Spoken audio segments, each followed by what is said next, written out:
pequeña fotografía va a servir como origen y desarrollo de nuestro primer tema. Una fotografía que sinceramente a mí me impresionó mucho por conocer el lugar, por las leyendas de este enclave y por lo que quizá puedan ustedes ver aquí. Bueno, les lanzo la pregunta, ¿qué ven ustedes precisamente aquí? Buenas noches y bienvenidos a la nave del misterio. Pocas figuras tan sugerentes, tan extraordinarias, tan fascinantes, que aún hoy se venera en toda Navarra y que incluso de alguna forma glorifica todavía los campos en ritos muy ancestrales, como el arcángel San Miguel. Peculiaridad, ya lo están viendo, no se parece a ninguna otra iconografía, ¿verdad? Déjenme que les lea un brevísimo fragmento de un libro clásico, La Guía de la España Mágica, de un gran sabio de la historia como Juan García Atienza. Cuando se puso delante de esta figura, tuvo que escribir por necesidad lo siguiente: recuerdo que la primera vez que me tropecé con ella, no pude por menos que asociarla inmediatamente a todo el cúmulo de extraños fenómenos ovni que se han dado por los alrededores, porque en el caso de que la imagen en lugar de rostro, como verán, luce una perfecta escafandra que cualquiera podría identificar con la que cubre las cabezas de los modernos astronautas. Luego, evidentemente, Juan García Atienza se hacía eco de la explicación lógica y tradicional. Un relicario que cubre el rostro de San Miguel porque fue dañado. Es un lugar donde ha habido robos, donde ha habido un interés especial en las piezas que allí se albergan. Pero hay sorpresas, muchas sorpresas. Vamos a comenzar la aventura extraordinaria de esta noche. Quiero saludar a Álvaro Villarroya. Álvaro, bienvenido. Encantado. Álvaro, que ha hecho un enorme esfuerzo por estar aquí con nosotros. Yo se lo agradezco de corazón, porque es el protagonista. Y además lo bonito de esto es que con una simple cámara de fotos, estando en un lugar que es venerado, un lugar diferente, un lugar de poder, se ha encontrado cara a cara con el misterio. La fotografía, cuando la colocamos en esa pantalla que tenemos al fondo de la imagen, a mí de verdad puedo decir que me dejó fascinado. Vamos a verla y vamos incluso a ampliarla. Nuestros compañeros del equipo de edición y postproducción y también Guillermo León han intentado contrastarla, la han analizado y puedo decirles que es una de esas fotos, pocas son de este estilo, que no tienen de momento solución lógica. Ha pasado todos los filtros y sigue siendo, de momento, ayúdennos, un enigma. La forma que a ojo de buen cubero yo veo, quizá hay que decirlo también, sugestionado por la historia de Aralar, la típica imagen de un ángel del Tetramorfos, un poco escorado, y un detalle que llama la atención, casual o no, la enorme esfera o bola que aparece en lugar de lo que sería el cráneo, la cabeza. Que esto se fotografíe precisamente en el entorno religioso y sagrado, donde se venera una figura que tiene esa, entre comillas, escafandra, a mí me ha llamado mucho la atención. Espero que ustedes también. Álvaro, ¿cómo fue la aventura? ¿Qué hacías tú exactamente allí? ¿Por qué estabas en Aralar? ¿Ocurrió hace no mucho tiempo? Cuéntanos. Sí.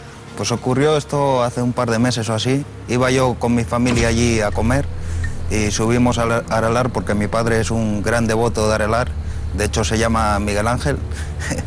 Y nos gusta allí pasar los ratos porque es un sitio muy bonito y para relajarte está muy bien. Un sitio precioso, un lleno sitio de precioso, naturaleza, sí. Que lo vamos a ver, que lo estamos viendo. Pero ¿por qué fotografiar dentro de lo que es la zona sagrada, la iglesia? Pues la verdad que yo saqué un poco fotos a todo lo que es dentro del templo, a la imagen, el retablo, todo. Y al llegar a casa, pues puse la foto y ahí vi la imagen esta y me llevé un gran susto al principio. Hablas de susto, ¿cuál fue la impresión? O sea, no es en el mismo lugar, eso nos pasa mucho y estarán de acuerdo con las cámaras digitales, ¿verdad? Que hacemos muchas fotografías, tenemos la posibilidad de ir viéndolas, pero casi no las vemos. Es en casa o pasándolas al ordenador. ¿Cómo es ese momento? Pues ese momento fue increíble. Fue una cosa que mi novia dijo, ¿pero qué es esto que sale aquí? Porque salía ahí arriba de la pantalla y yo me quedé ya fijamente mirándolo y dije, esto es muy extraño. Entonces ya cogí, decidí mandar la fotografía y al analizarle a vosotros, pues ya me quedé ya muy sorprendido, la verdad. Esto es simplemente una curiosidad que cobra forma.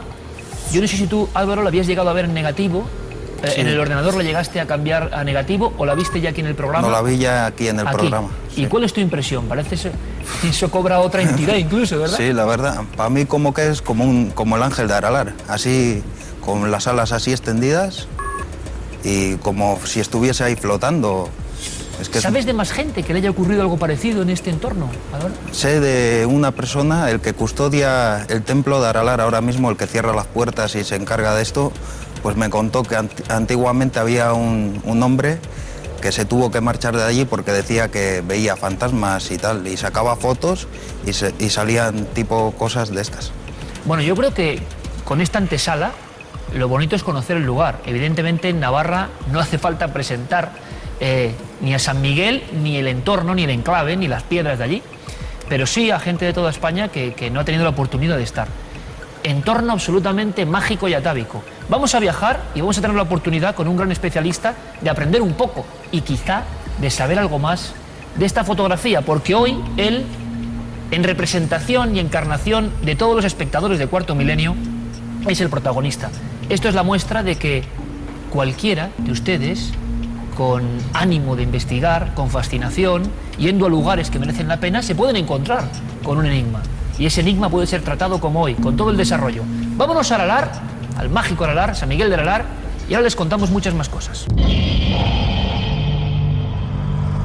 La lucha entre el bien y el mal se ha eternizado en un punto concreto y mágico de la geografía navarra. Su nombre es Monte Aralar, la montaña sagrada del Arcángel Miguel en su permanente lucha contra un terrible dragón.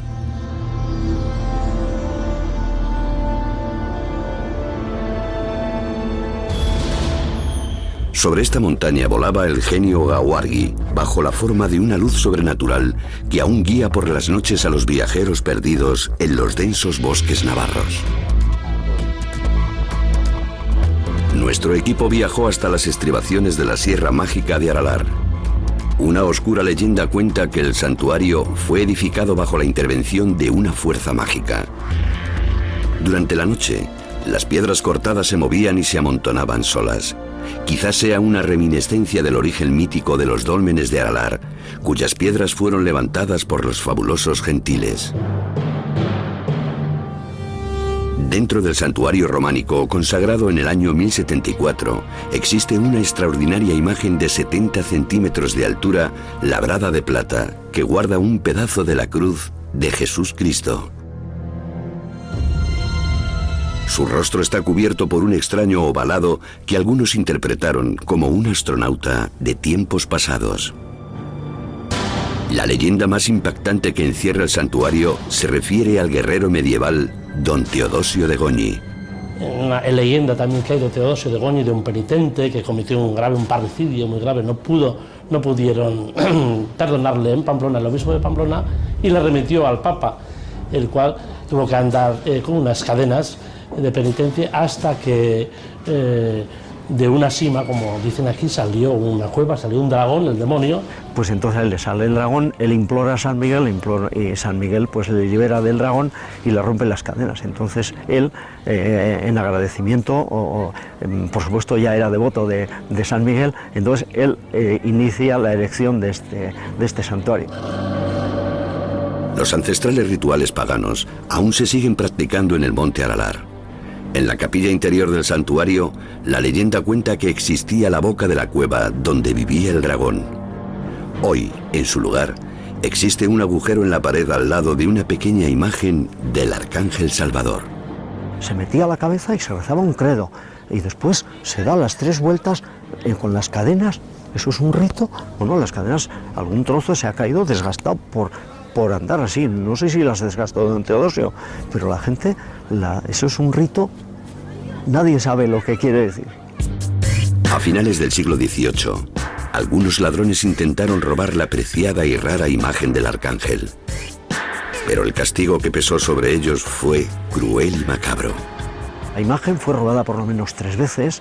Aquí incluso, pues durante muchos años había unos perros que se soltaban a las 9 de la noche y nadie podía salir de sus habitaciones. O sea, fue un régimen muy duro el que había aquí.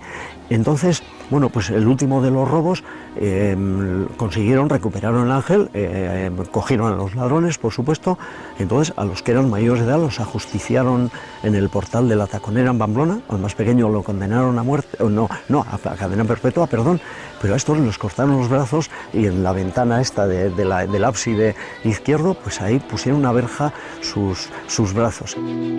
Han transcurrido los siglos y el mágico Monte Aralar y su emblemático santuario con esa extraña imagen con forma de arcángel siguen siendo los protagonistas de misterios y leyendas. Unas del pasado más ancestral, otras en cambio están por llegar.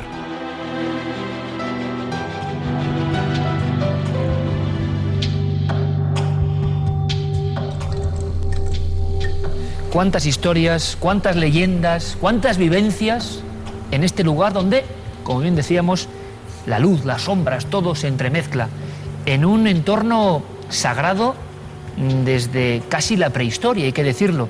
Tenemos la fortuna de contar con nosotros aquí a José María Ustarroz, que es presidente de la Cofradía de San Miguel de Aralar. Pocas personas habrá en este país que conozcan piedra a piedra este entorno, y por eso digo que va a ser un placer saber algo más y quizá descifrar el enigma de la foto, ¿por qué no?, que es casi la excusa para hablar de este maravilloso entorno. José María, bienvenido. Gracias y bien hallados. De verdad que yo disfrutaba cuando contabas en el reportaje qué cantidad de leyendas, y según tengo entendido, para que nuestro público se haga una idea, es que desde el mundo de lo dolménico, desde el mundo de esa zona, de ese monte, parece que ya no son los ritos, sino las piedras sagradas estaban ahí mucho antes incluso de las propias construcciones religiosas. Sí, efectivamente. Y antes has dicho que posiblemente desde la prehistoria. Bueno, pues sí, todo apunta a que esto es un lugar de culto desde la prehistoria. Y después viene la leyenda y todo eso, la cristianización, pero bueno, y alrededor de esto, pues hay eso, hay el resumo de historia por todos los sitios, y de ahí pues la gran devoción y el gran gancho que tiene este lugar. Porque es impresionante. Muy importante, José María, yo creo, porque es muy venerado, lo hemos dicho, en Navarra y en otras partes, por ejemplo, Álvaros de Guipúzcoa. Sí. Y hay gente que hace esa especie como de peregrinación, que quiere estar con esta figura y con ese entorno donde la naturaleza se mezcla de una forma muy especial, ¿verdad?, con la piedra antigua y la leyenda. Pero es que incluso, y hemos podido hablar con ellos, yo lo decía, sigue habiendo ritos que no sé de dónde vienen, José María, de fecundación de los campos o de protección del entorno con esa figura. Sí, efectivamente, el Ángel de Aralar cada primavera visita casi 300 pueblos. Entonces, en cada pueblo le recibe la cruz procesional, es el beso ritual de la cruz con la cruz de San Miguel de Aralar, es el Innum Crucis que lo lleva encima. Entra a la iglesia, hacen la celebración, la que sea, y a la salida en todos los lugares se bendicen los campos. Esa iconografía es única no solo en España, en el mundo, creo. En la cristiandad no hay otra, es el único San Miguel Arcángel representado así y que se venera no armado. Todos los demás son armados. Este es el único que no tiene armas y tiene esa cruz, está ahí el Innum Crucis, y creo que hasta se va a descubrir la caja que lo transportó desde Tierra Santa hasta nuestros montes. ¿Y por qué esa escafandra? ¿O por qué eso que llamó tanto la atención de escritores, de exploradores de la España mágica, de antropólogos, que se quedaban delante del ángel, el ángel que ya es una figura bastante imponente si sabemos a quién representa, ¿no?, y lo que significa, luchando contra la bestia de 7 cabezas y 1000 historias? ¿Por qué? ¿Cuál es la historia oficial, José María, de ese recipiente que nos llama tanto la atención? Bueno, pues la historia es la siguiente. La figura original es de madera. Entonces, claro, esta figura de madera ahora se transporta de un sitio a otro en coche, pero en su día lo hacía sobre un hastial y hacía miles de kilómetros cada año y se estaba estropeando. Entonces lo que hicieron fue una protección de plata dorada en oro y siguió andando así. Entonces, claro, para proteger esa cabeza y para ponerle un poco esa figura como está ahora, pues tenían que protegerla y además es donde se besa. Y después en el pecho tiene otro balón transparente que es por donde se ve la figura original. que hasta la fecha además es de una madera incógnita. Nadie ha descrito qué madera es una madera rara, no sabemos. Que no ha logrado saberse exactamente. Sí. La y categoría concretamente la de ahora, la que aparece ahí en la foto, esta tiene 256 años porque se había estropeado la anterior y hubo que hacerle esta y ya ha cumplido los 256 años. O sea que la primera no sabemos de cuándo es. Y la de madera puede ser del siglo VIII. Siglo VIII, es que estamos hablando de unas distancias absolutamente cósmicas, ¿no?, en el tiempo. Vamos con la anomalía, que yo creo que simplemente le da fuerza a un lugar de poder. Es más, José María, yo he entrevistado a personas, y nuestros compañeros lo han hecho, que hablan dentro de esas tradiciones, leyendas o no, de luces, luminarias, historias curiosas en el Monte Aralar. Y eso lo han contado pastores y lo ha contado gente. ¿Es parte simplemente del mito o se ha creído ahí durante muchas generaciones que ha habido algo poderoso en ese lugar? Bueno, pues hay mitos, hay creencias y hay leyendas. No cabe ni duda que todas tienen algo, en el fondo existe algo. Algo tiene esa montaña en su interior que atrae a tanta gente. Que atrae, ¿no? Que genera como un faro de atracción sobre las personas. Te voy a contar una cosa curiosa, que yo sí conocí un carretero desde Guarteraquil, porque el único camino transitable en su día para yuntas de bueyes era desde Ugarte. Había un carretero que hacía muchos servicios allá al santuario. Entonces, claro, para llegar allá a una hora prudente tenía que salir a las 3 de la mañana. Y cuando subía, en un lugar donde se ve esa peña que hemos visto ahí, que se llama la Madalena, más o menos en esa cuesta, pues vio un meteorito. Y además él pensó pues, que había caído al otro lado de la loma por donde él iba a pasar. El hombre siguió el camino, pero cuando llegó a San Miguel contó tales cosas, lo encontraron tan deshecho, tan descompuesto, que el capellán del santuario salió a una roca desde donde se divisa el lugar donde él decía que había entrado algo del otro mundo, algo del demonio, e hizo un conjuro. Qué bueno. Conjuró allá en la roca. ¿Y de qué época estamos hablando? Yo lo he conocido a este hombre. O sea, tiempo reciente. Sí. Él vio una esfera que penetraba en la atmósfera, digamos, y lo interpretó como algo diabólico. Sí. No, él decía que no era una atmósfera, era una cosa alargada, decía, como el timón de mi carro, algo así era. Pero, bueno, qué bueno. Sí, a mi padre se lo contaba muchas veces y decía que no puede ser, que sí, él se murió convencido de que allá había algo diabólico. Álvaro, con esa misma cámara que tienes ahí, efectuaste esta fotografía. Hemos intentado hacer pruebas para ver si vuelve a salir el mismo efecto y creo que esto tiene que tener algo, digamos, de distinto. Pero, ¿qué explicación, José María, podría tener esta configuración de formas y luces, que es bien curiosa? Primero, tu opinión personal. ¿Qué puede ser esto? Donde está esto es una parte más alta, que es un cimborrio que tiene ahí. Toda la nave está a la misma altura, pero ahí tiene mayor altura. ¿Sería la zona más alta del santuario? Sí, esa es la zona más alta, efectivamente. Y más o menos donde aparece, vamos a ir, la mano esa, ahí arriba hay una especie de ojo de buey. Entonces por ahí se ha colado la humedad, se ha colado el agua, ha corrido por ahí y ha hecho esa forma tan curiosa, y luego ha extraído, pues no sé si la calcita o los restos del cemento, de la argamasa que tiene eso ahí dentro, y efectivamente es llamativo. Y bueno, y mañana lo voy a volver a ver y le voy a hacer una foto con mi cámara. Por cierto, ¿recuerdas la hora, Álvaro? ¿Qué hora estamos sería hablando? Un poco antes de las 7 de la tarde. De las 7 de la tarde. Sí, ¿Había luz todavía? Había un poco luz. Había un poco de luz. ¿Suficiente sol o no para generar este efecto? Sol no. Sol no. Porque había estado lloviendo y eso. Curioso detalle, había estado lloviendo. Y cuando tú haces la fotografía, ¿detectas algo extraño? Bien sea mancha, bien sea algo que esté ahí que te llame la atención o no. No, la verdad. Nada. No detecté nada yo. Hay una cosa que sí quiero mostraros que a mí me ha llamado mucho la atención, incluso en los archivos de los amigos de este lugar, de Aralar, hablan de Berrioplano como otra figura, y Juan García Tienza y tantos otros decían, Es curioso lo del relicario, que le da este aspecto casi de astronauta, entre comillas, a San Miguel de Aralar, pero existen figuras, alguna extrañísima para los ojos de los no iniciados, en la cual, además de ver la estampa casi arquetípica, vemos que la cabeza pues también parece como si tuviera un relicario, o por lo menos no tiene cara, o es una gigantesca esfera, o se parece a la foto de nuestro amigo. ¿Sabemos, José María, o tenemos algún dato de por qué en Navarra existen algunas figuras que se parecen realmente?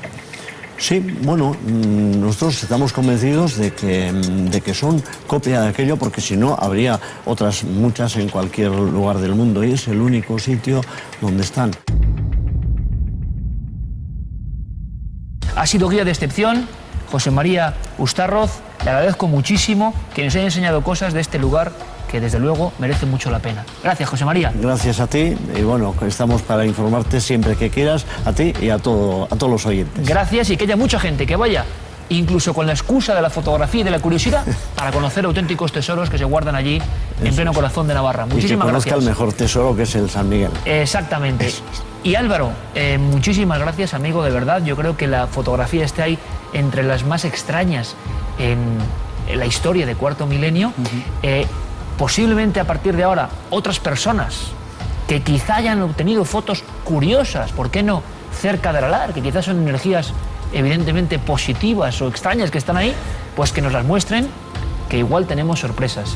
Yo quiero agradecerte especialmente el esfuerzo que has hecho en venir, en traernos el material, en darnos todos los datos, porque en tu ejemplo es la imagen viva de alguien que con una simple cámara puede ser también reportero de nuestro equipo, simplemente con ganas de estar atento, de aprender y de estar frente al misterio. Álvaro Villarroya, muchísimas gracias, amigo, por estar aquí. Gracias a vosotros, muchas gracias. Ha sido un placer. Bueno, pues hemos recorrido un trocito de España mágica y auténtica.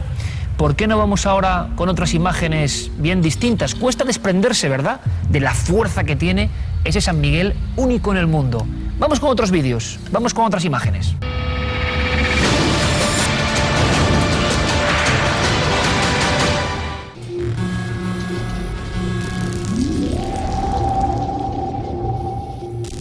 No cabe duda de que los ovnis regresan. No sabemos su naturaleza, qué son realmente, pero sabemos que muchas personas los están filmando. Desde hace bastantes meses, incluso años, se han incrementado el número de visualizaciones como esta que están viendo. Nos marchamos a Gran Canaria, lugar con gran tradición en estos asuntos, pero es que últimamente incluso la calidad de filmaciones ha subido, Carmen. Robert Casquero nos enviaba desde Gran Canaria esa filmación que tomó un 21 de enero del año 2008. Nos decía que eran más o menos las 8 de la tarde, de la noche, cuando vieron más de 6 luces, 6 bolas, explican, pues haciendo todo tipo de movimientos evolucionando en el cielo. Sí que es raro, eso es. Esto hay que decir que la imagen se ve así como a trompicones porque está grabada con visión nocturna. Y así es normal. Estas serían las 2 últimas luces que pudieron filmar. Al parecer las otras 4 habían salido despedidas y ya solo quedaban estas 2. Pero hablamos de tamaño, pues no sé si parecido al de la luna llena o no, pero desde luego es una presencia que no es una estrella, no es un mero punto, es algo con forma circular y de bastante dimensión, por lo que parece. Sí, además dice que bueno, que al hacer zoom, que parecía que la imagen se iba, que también con el movimiento de la cámara, pero que ellos veían perfectamente cómo esas bolas de luz recorrían el cielo y hacían incluso extraños zigzags. Ahí vemos que hay zoom, el zoom intenta acercarse, no, por supuesto, representa este movimiento el real que tenían los objetos materiales o no dentro del cielo, sino el pulso, ¿no?, que además imagino que se acelera cuando uno está enfrente del misterio, tiene esa fortuna. Es que además en los últimos meses, semanas, la cantidad de filmaciones ovni, incluso sobre la capital de España, es algo tremendo. Hay que valorarlo, hay que empezar a analizarlo y lo haremos, por supuesto. Claro, bueno, que sí, pero hay que decir que siempre que nos encontramos con fenómenos luminosos en el cielo tenemos que intentar grabar algo que nos sirva de base, porque así podremos calcular la altura a la que se encuentran estos objetos. Por ejemplo, como hay casi una división, esto es muy raro de ver en filmación. No, esa división que hay así es, al ir para atrás con el zoom, suelen deformarse los objetos o las luces que se están viendo. Ahí la tenemos. También hay que decir que es una grabación realizada en cinta y posteriormente pasada a ordenador, Iker. O sea que la forma no son las 2 luces de antes, sino algo que está casi unido. Antes veíamos 2 focos bien diferenciados, ahora parece que solo queda uno. Y se apaga. Se apaga, se enciende, se apaga, en fin, qué cosa más extraña. Gran Canaria, una muestra, simplemente lo ponemos como muestra de lo que se está captando en los cielos. No estaría nada mal congregar aquí a varios vigilantes del cielo que han tenido suerte en las últimas fechas. A ver qué nos cuentan, a ver si podemos obtener un patrón. Vamos rápidamente con una imagen que nos ha llamado mucho la atención, una imagen de telespectadores que estaban viendo un programa de televisión y que parece algo. Pues nos enviaba la fotografía Patricia Torres Gómez desde Almería. Como vemos, la televisión está encendida. Hay, además, dibujos animados, lo vemos perfectamente. Es una reunión en la que están varios amigos, estaban celebrando algo y después, en días posteriores, al ver las fotografías, comprobaron que había algo extraño. Ahí lo tenemos, una mano. Claro, es una mano. Yo en un principio decía, bueno, un guante, algo colocado ahí. Desde luego está muy bien hecho ese guante porque tiene toda la forma, hasta como de los nudillos. Sí, parece una mano, sí. Ahí la estamos viendo, muy ampliada. Pero claro, si vamos a la fotografía original, nosotros comprobamos que detrás de la persona donde tenía que estar la mano puesta, no hay absolutamente nadie. Ahí lo vemos. ¿Qué podía ser? Guillermo lo único que nos dice es que él no ha encontrado que haya retoque fotográfico alguno. Que la única posibilidad es que alguien, vamos a la fotografía original, alguien por detrás de esto, pero parece que hay pared, estuviera poniendo la mano para hacerles una broma. O una mano de broma, ¿no? Una mano de broma, pero que ellos no vieron, el fotógrafo no vio en ese instante. Pero fíjate, es que las manos de broma, las que suelen vender en las tiendas, tampoco son así, Iker, porque parece verdaderamente una mano con la piel y con todo. Con lo cual, esta la dejaríamos en incógnita, a no ser que alguien intentara hacerles una broma, y ahí está la mano. Bueno, de momento no tenemos mucha solución, la mano está ahí. Ahora ya se abren diferentes posibilidades. Vías de contacto que ya todos saben de memoria para ponerse en comunicación con este programa y sobre todo esas filmaciones de ovnis que nos interesan para hacer un ranking, para comparar, para saber qué puede ser, para llegar a una solución. Y otra cosa, Iker, en la página de 4en4.com nos tienen que seguir enviando las fotografías que desean que analicemos minuciosamente. Extraños fenómenos parapsicológicos, los objetos se mueven solos en un piso barcelonés. Atención a esta historia porque fue un expediente, un informe. Atención porque la Guardia Urbana tuvo varias intervenciones. Atención porque los miembros de Fuerzas de Seguridad del Estado contemplaron cosas. Atención porque incluso los habitantes de este lugar que se convirtió en una especie de infierno tuvieron que marcharse de allí. No aguantaban más. Vamos a analizar el caso por dentro, con personas aquí en el plató que estuvieron allí dentro, de verdad, viviendo los fenómenos, sintiéndolos, investigando. Primero, conozcamos toda la historia. Era un día cualquiera que se convirtió en el más auténtico horror. Barcelona, expediente 1979. Las hemerotecas albergan todo tipo de noticias. Son el registro de nuestra historia reciente, pero también las depositarias de algunas historias inclasificables. Lo que vivió en 1979 la familia Rivera es una de ellas.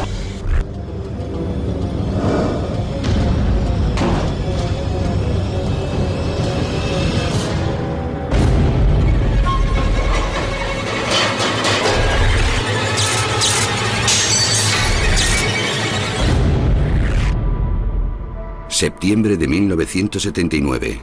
Hace poco que Virginia Rivera Miguel enviudó. Sobre su espalda recae la carga de cuidar a su madre de 75 años y a su hijo de 15.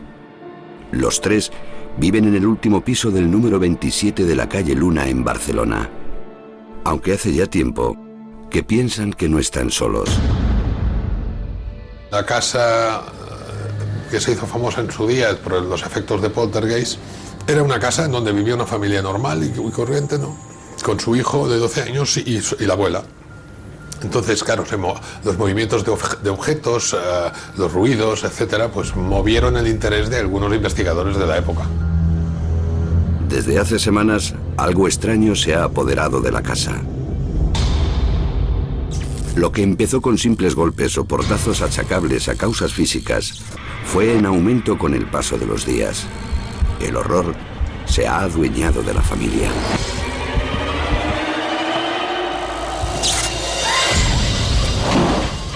Objetos que levitan, muebles arrastrados por fuerzas invisibles y virulentos ruidos han transformado la vivienda en un auténtico infierno. Pasaba que vivían ahí, bueno, una familia, y decía que se le movían los platos, la mesa y los vasos que le saltaban y que le caían al suelo. Entonces pues vinieron aquí pues, varios periodistas de varias cadenas aquí a mirar esto, ¿no? El guardia urbana vino también a ver si esto era verdad y eso, subieron y según eso también confirmaron que sí, que se movían, en la mesa se movían los platos. Alguno de los vecinos ya ha sido testigo de lo insólito. Nadie quiere subir al último piso. Saben que algo pasa. Los mentideros del barrio bullen. Todos tienen sus teorías. Una madre agotada por el trabajo, un adolescente extraordinariamente retraído y una abuela a la que los niños de la zona temen. Muchos la consideran una bruja que tal vez haya contactado con lo desconocido. Lo investigaron varias personas, grupos en aquella época de investigadores dentro de lo que es el campo de la parapsicología, y recuerdo de que uno de ellos, que fue la MIC, se atrevió a decir pues, que la abuela era la causante porque tenía, pues eso, como si hubiéramos estado en Galicia hubiera dicho que era medio meiga o algo así, ¿no? Los sucesos de la calle Luna corren como la pólvora por la Barcelona de la época. El caso cobra tal dimensión que miembros de las fuerzas de seguridad acuden escépticos a la vivienda. Lo que allí ven les sobrecoge. Nunca han vivido nada similar. El guardia urbano me parece que venía y subieron dos arriba y uno se quedó aquí al bar. Y el guardia urbano, claro, estaba abajo. Cuando bajaron nosotros han dicho, bueno, ¿y qué? Él dice, pues sí que es verdad, porque aquello mover sí que se mueve. Yo tuve un entable de conversación con él y él en un momento dado pues me decía que todo eso eran pues paparruchas, que vamos, un escéptico, un agnóstico, de todo. Pero la realidad es de que él se mofaba de todo esto. Y nada, en segundos se cae una Santa Cena que había en el comedor. Y detrás de la Santa Cena se cayó el guardia civil. Tuvimos que reanimarlo. Y yo me quedé muy así parado porque la Santa Cena estaba en el suelo sin romperse. Y era de yeso, de esas típicas que habían aquí en Cataluña. Y la callata estaba en la pared. Nadie sabe explicar lo que ocurrió durante aquellos meses en el 27 de la calle Luna. ¿Quién o qué causaba los fenómenos? Los vecinos culpaban a la abuela. Los investigadores insistían que el chaval desataba los sucesos. Otros que estuvieron allí aseguraban que el mal estaba en la propia casa. Lo cierto es que la familia Rivera acabó abandonando el inmueble. Se sabe que el fenómeno desapareció, aunque los vecinos empezaron a explicar que los niños y los adolescentes comenzaron a ver sombras blanquecinas por casa, por los pasillos, que por las noches notaban como si alguien picara en las ventanas de su dormitorio y incluso a veces que notaban como si algo frío le rozara la frente. Como en las hemerotecas, en los archivos de los cuerpos de seguridad aguardan todo tipo de historias. Algunas, como esta, no trascenderán jamás.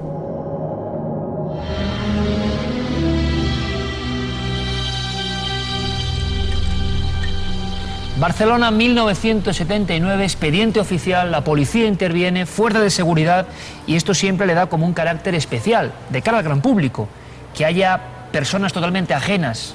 A veces el tormento que se vive en estas viviendas hace que, de puertas afuera, creamos que hay una mayor verosimilitud.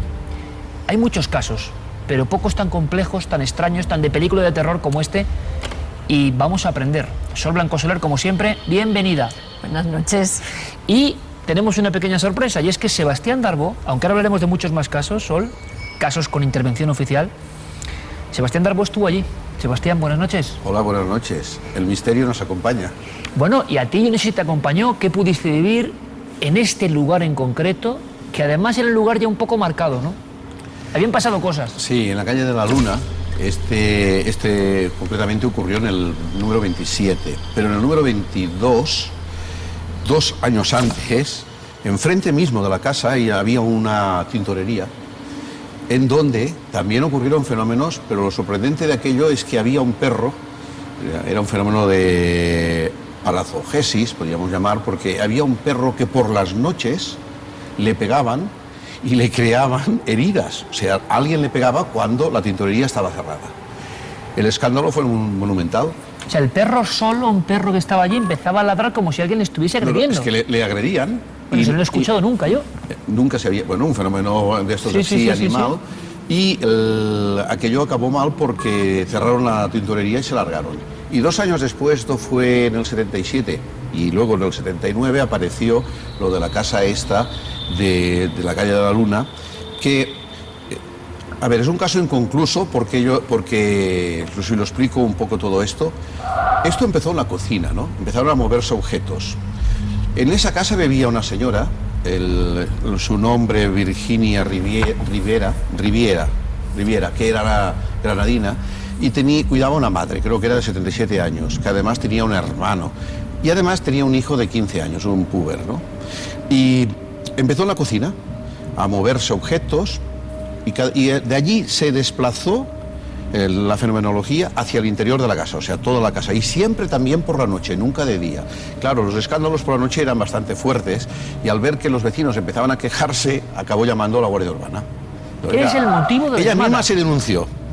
Oiga, que en mi casa me está ocurriendo esto.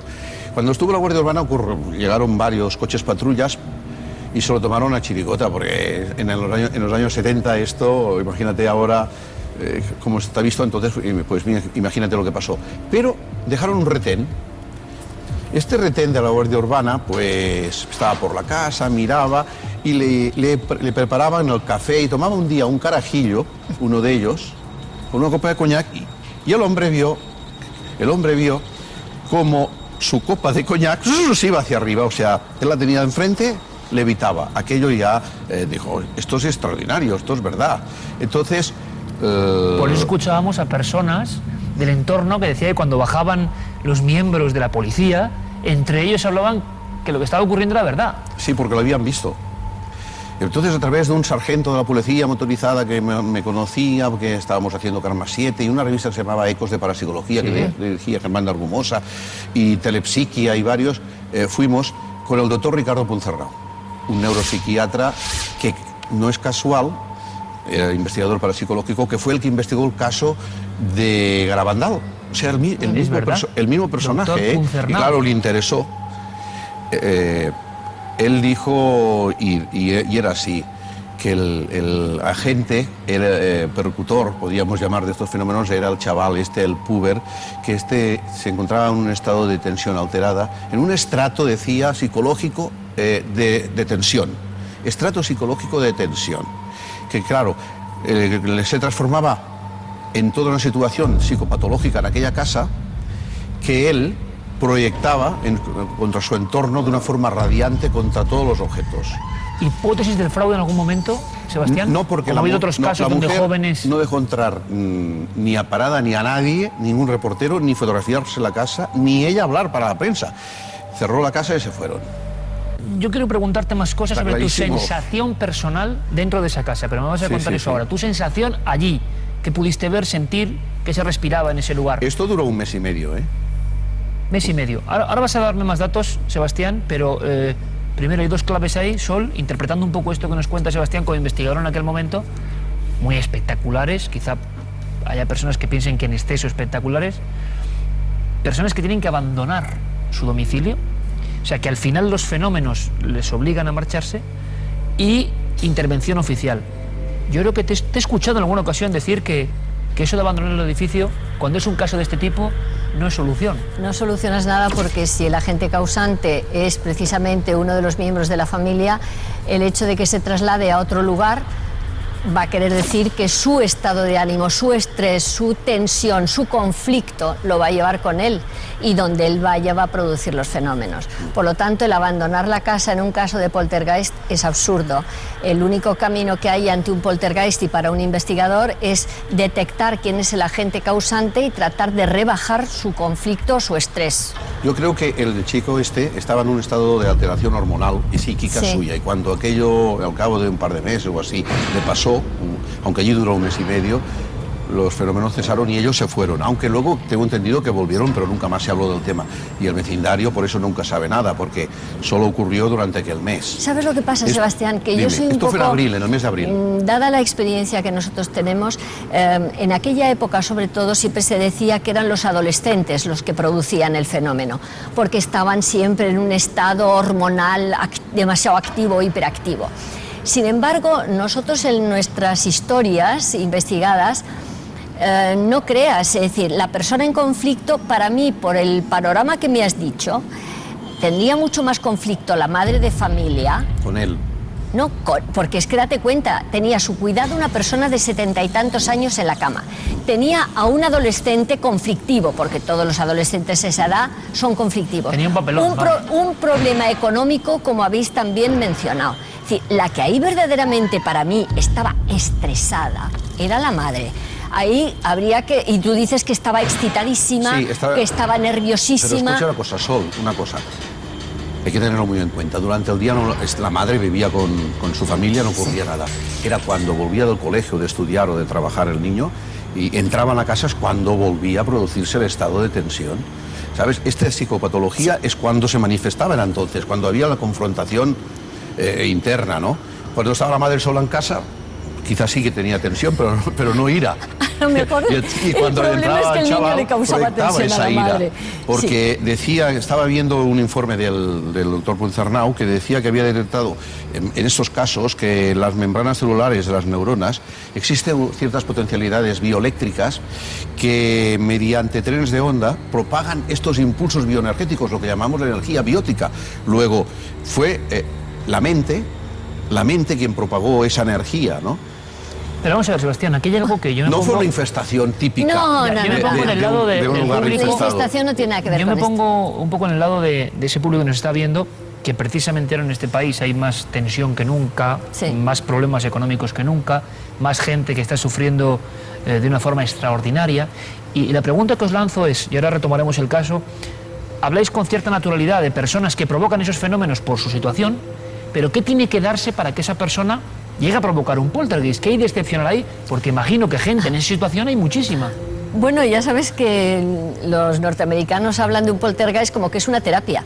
Sí. Es decir, es que hay personas que ante un conflicto personal, en vez de somatizarlo y crearse una úlcera de estómago o un colon irritable o un amago de angina de pecho, tienen la capacidad de proyectar hacia afuera. Proyectar y modelar. Bueno, ya, pero no lo olvides, los físicos del grupo dicen que para que un vaso se mueva, como pasa en los poltergeists y otros muchos fenómenos, tiene que haber una energía, causa y efecto. Es decir, esto no se mueve si tú no has proyectado una energía en este objeto. Por lo tanto, lo que no sabemos es ni la cualidad de esa energía, pero eso no quiere decir que no exista, puesto que se produce un fenómeno objetivo, ni el por qué, como tú bien dices, porque hay personas con una tensión nerviosa terrible y sin embargo no producen esos fenómenos hacia afuera. No lo sabemos. No lo sé, si lo pero supiéramos, dejaría de ser un fenómeno Sol, pero qué paranormal. curioso lo que has dicho, nunca había escuchado esa explicación, me parece muy interesante lo de personas que se autolesionan Claro. con esa tensión y otras que parece que como escudo pueden proyectarlo y es la muestra de ese... Como teoría fantástica. Vamos, Es que los americanos por eso hablan de que el poltergeist para esas personas es una terapia. Es que les hace rebajar esa tensión que de otra manera les produciría una somatización en su organismo y que tienen la suerte de que lo proyectan hacia afuera y se quedan tan tranquilos. ¿Qué llegaste tú a vivir en esta casa, Sebastián? Tú personalmente como investigador, primero, no solo fenómenos, sino tu primera sensación al llegar allí... Hombre, que había pasado como un tornado. Porque realmente nadie se le ocurre romper tanta vajillería. Estaban ¿no? los objetos rotos cuando tú llegaste allí. Sí, habían objetos rotos, se rompieron objetos, sí que es verdad. Y luego los que se habían desplazado, porque se veía que estaba colgado un cuadro en una pared, porque se veía ¿cómo se llama ese trozo que queda blanco detrás? Sí, el blanco del cuadro. Claro, que la aparecía señal. en otro lugar. Desde luego se rompían las cosas, ¿eh? O sea, no creo que nadie las tirara. porque, claro, tendría que haber sido una batalla campal entre familiares. Pero yo he vivido una casa, concretamente en Manzanares, y era como un tornado. Es como un tornado, sí. ¿En Manzanares, provincia de Ciudad Real? Sí. Un poltergeist tremendo, una abuela y un nieto. La abuela vivía en su casa, el nieto en la suya, y cuando se juntaban los fines de semana, aquello era... Pero es que eran arrancados los enchufes de los ventiladores, arrancados de cuajo de la pared. Y yo decía siempre que es que el ventilador quería libertad, quería volar, porque vamos, si no era... Bueno, todo hecho añicos en la casa. Tanto es así que la abuela y el nieto pensaron que era un temblor de tierra y salieron despavoridos a la escalera. Escucha, y la policía estuvo también ahí. Yo creo que el tornado este es el miedo que tuvo la dueña de la casa, sí, o la inquilina de la casa. Dice, bueno, los vecinos se van a enterar, y por eso llamaron a la policía, si no, no se hubieran enterado. O sea, el tornado producía ruidos, o sea, los golpes debían ser la rotura de cristales, igual que los de 2 años antes del perro de enfrente. Ahora, ¿qué vinculación existe entre la puerta de delante? Claro. Porque era la misma calle enfrente. 2 años antes, nunca lo sabemos porque se cerró.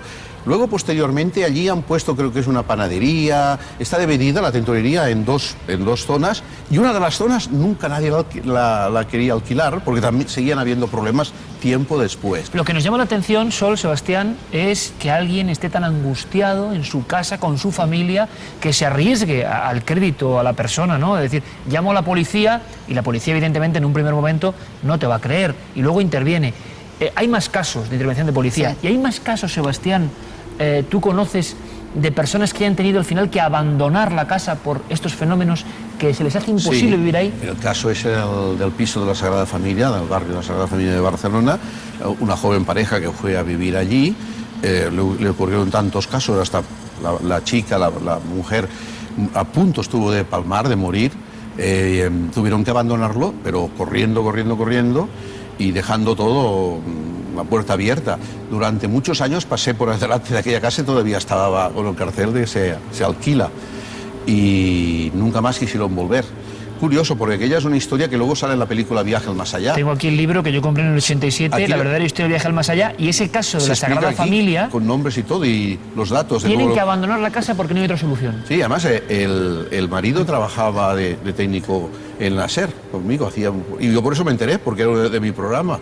O sea, hay una cosa muy curiosa en todo esto, y que yo creo que con la naturalidad que contáis vosotros las cosas, personas normales y corrientes, con una vida normal y corriente, quizá con momentos de crisis puntual, emocional, y que de pronto, yo creo que lo que has dicho, Sol, es fantástico, proyectan hacia afuera lo que la mayoría proyectamos hacia dentro, los problemas, y aquello empieza a ser un auténtico carnaval de sustos, de golpes, terrible, y de fenómenos que se parecen mucho, ¿no? Si vemos los casos. Pero yo creo que la razón por la cual ella llamó a la policía es porque las personas que tienen estos problemas en sus casas, lo que menos creen es que son ellos los que están provocando este fenómeno.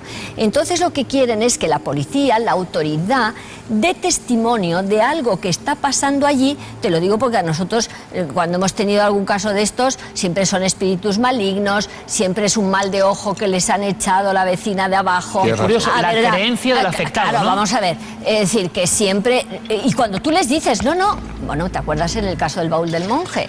Nosotros le dijimos a él que era él el que estaba causando los problemas. Y nadie cree ser él. Y él lo negaba rotundamente. Él tenía unas creencias muy especiales, y él decía que no, que eso eran los espíritus malignos que habían invadido su tienda. A ver, era él, porque ya había causado él en un trabajo anterior fenómenos poltergeist. A ver, si es que es verde y con asas, pero la gente no está dispuesta a reconocerlo.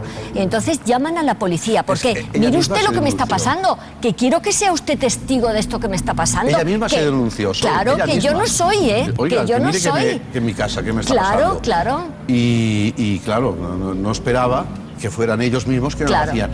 Estuvo a punto de entrar ya un grupo espírita a explicar qué era el espíritu. Eso puede ser tremendo. Pero ya se hubiera complicado más. Sí. Si teníamos un neuropsiquiatra, el doctor Ricardo Puigcerrado de la Universidad de Barcelona. Él no tuvo dudas, Sebastián. No, pero hombre, porque teníamos muchos casos, sabemos ya la casuística, quiénes son y generalmente qué le pasaba. En este caso, él dice que existen unos trenes de ondas que proyecta, y que de alguna forma el organismo humano puede proyectar esta bioenergía al exterior, ¿sabes? Lo que pasa es que estamos en umbrales que todavía no se conocen, ¿no? Los norteamericanos dicen que no solo proyectan, sino que pueden modelar. Entonces, si modelan, ya estaríamos explicando la fantasmogénesis, que crean un objeto... Se está investigando mucho eso ahora, ¿no? De alteraciones en el lóbulo temporal y creación de imágenes, ¿no? Ya estaríamos creando una escala superior, pero siempre bajo la misma etiología, ¿no? Oye, Sebastián, Sol, que yo creo que habéis dado una información interesantísima, de verdad, interesantísima. Yo sé que hay mucha gente que puede estar sufriendo este tipo de fenómenos y habéis hablado con tal naturalidad de cómo se solucionaron. ¿Damos algún consejo por si alguien está pasándolo francamente mal? Vamos a ver, primero que llamen a alguien entendido. Entendido... Lo que pasa es que también hay... Entendido responsable. Sí. Vamos a hablar de este tema. Primero, para que haga un mínimo diagnóstico. Un análisis de la situación, un análisis también de la fenomenología y que entonces se pueda barajar. Y entonces, si esa persona te dice, pues mire usted, esto no es una casa encantada, esto es un poltergeist, hay que averiguar, porque nosotros hemos hecho hasta test de psicología a los distintos miembros de la familia cuando no sabíamos cuál era el miembro de la familia que estaba causándolo. Un caso que tuvimos en Córdoba era un matrimonio joven, la madre de él y un niño pequeño. Vamos a ver, todos en el fondo tenían un motivo de estrés y de conflicto, pero sobre todo es que todos los ataques iban a la abuela. Y nosotros, al ir allí en 3 viajes que hicimos a Córdoba, pudimos comprobar que el niño odiaba a la abuela. La odiaba, tenía su razón, ¿eh? Entonces, ¿qué pasaba? Pues que ahí analizando, les hicimos test de Rorschach, Paloma, que es psicóloga, es decir, analítica de grafología a todos, es decir, y entonces determinamos que era el niño. Era el niño. Entonces, pues les hablamos y le dijimos, vamos a ver, Paquito, vamos a ver, ¿qué te pasa a ti con la abuela? Y entonces el pobre hijo, pues al hablarlo, al comprender, ¿sabes? Al encontrar con que nosotros le comprendíamos el tema, pues eso se fue rebajando la intensidad de los fenómenos y ya estaba. Claro, en Madrid tuvimos un caso en los años 70, creo que era en Carabanchel. Calle del Toboso. Creo que era con este. el niño aquel, Mauricio. El niño. Sí, pero era un Mauricio niño, se llamaba. Sí, Mauricio, que tenía un poquito de un problema de retraso mental. Sí, me acuerdo también los ruidos que se organizaban allí. Quiero dar otro dato y quizá lo podemos vincular. Los fenómenos que ocurrieron en la tintorería 2 años antes, en la casa de enfrente, empezaron moviendo tintes y manchando ropas. Y acabaron apaleando a un pobre perro blanco por la noche. Entonces, parece ser, no lo sé, esto no lo puedo asegurar, que el que vivía adelante, el niño de 15 años, iba por esa tintorería. Ahora, si trabajaba de aprendiz o no trabajaba, o entraba o salía, o qué relación tenía, pero la tintorería acabaron cerrándola. El mensaje de esperanza es que todos los casos, tarde o temprano, tienen solución. Lo que pasa es que hay que estudiarlos, tienen que llamar a la persona adecuada, y eso, el enfoque es el que debe de darse, nada más. Pues nos quedamos con ese mensaje porque no tenemos tiempo para más, Sebastián, pero os prometo que un día vamos a tocar ese asunto cuando no se para. ¿Qué ocurre? ¿Hasta dónde llega la espiral? ¿Qué fenómenos ha habido en España con investigaciones como nos han traído nuestros amigos? Sol Blanco Soler, como siempre, muchísimas gracias. Gracias a vosotros. Y Sebastián, lo mismo. Gracias por la lección, por los informes, por los documentos. Contaremos muchas más cosas. Gracias por tu labor de divulgación. Y bueno, veo que el misterio nos acompaña a todos. Bueno, que así sea, Sebastián. Muchísimas gracias. Vamos con otras historias actuales, acaban de ocurrir.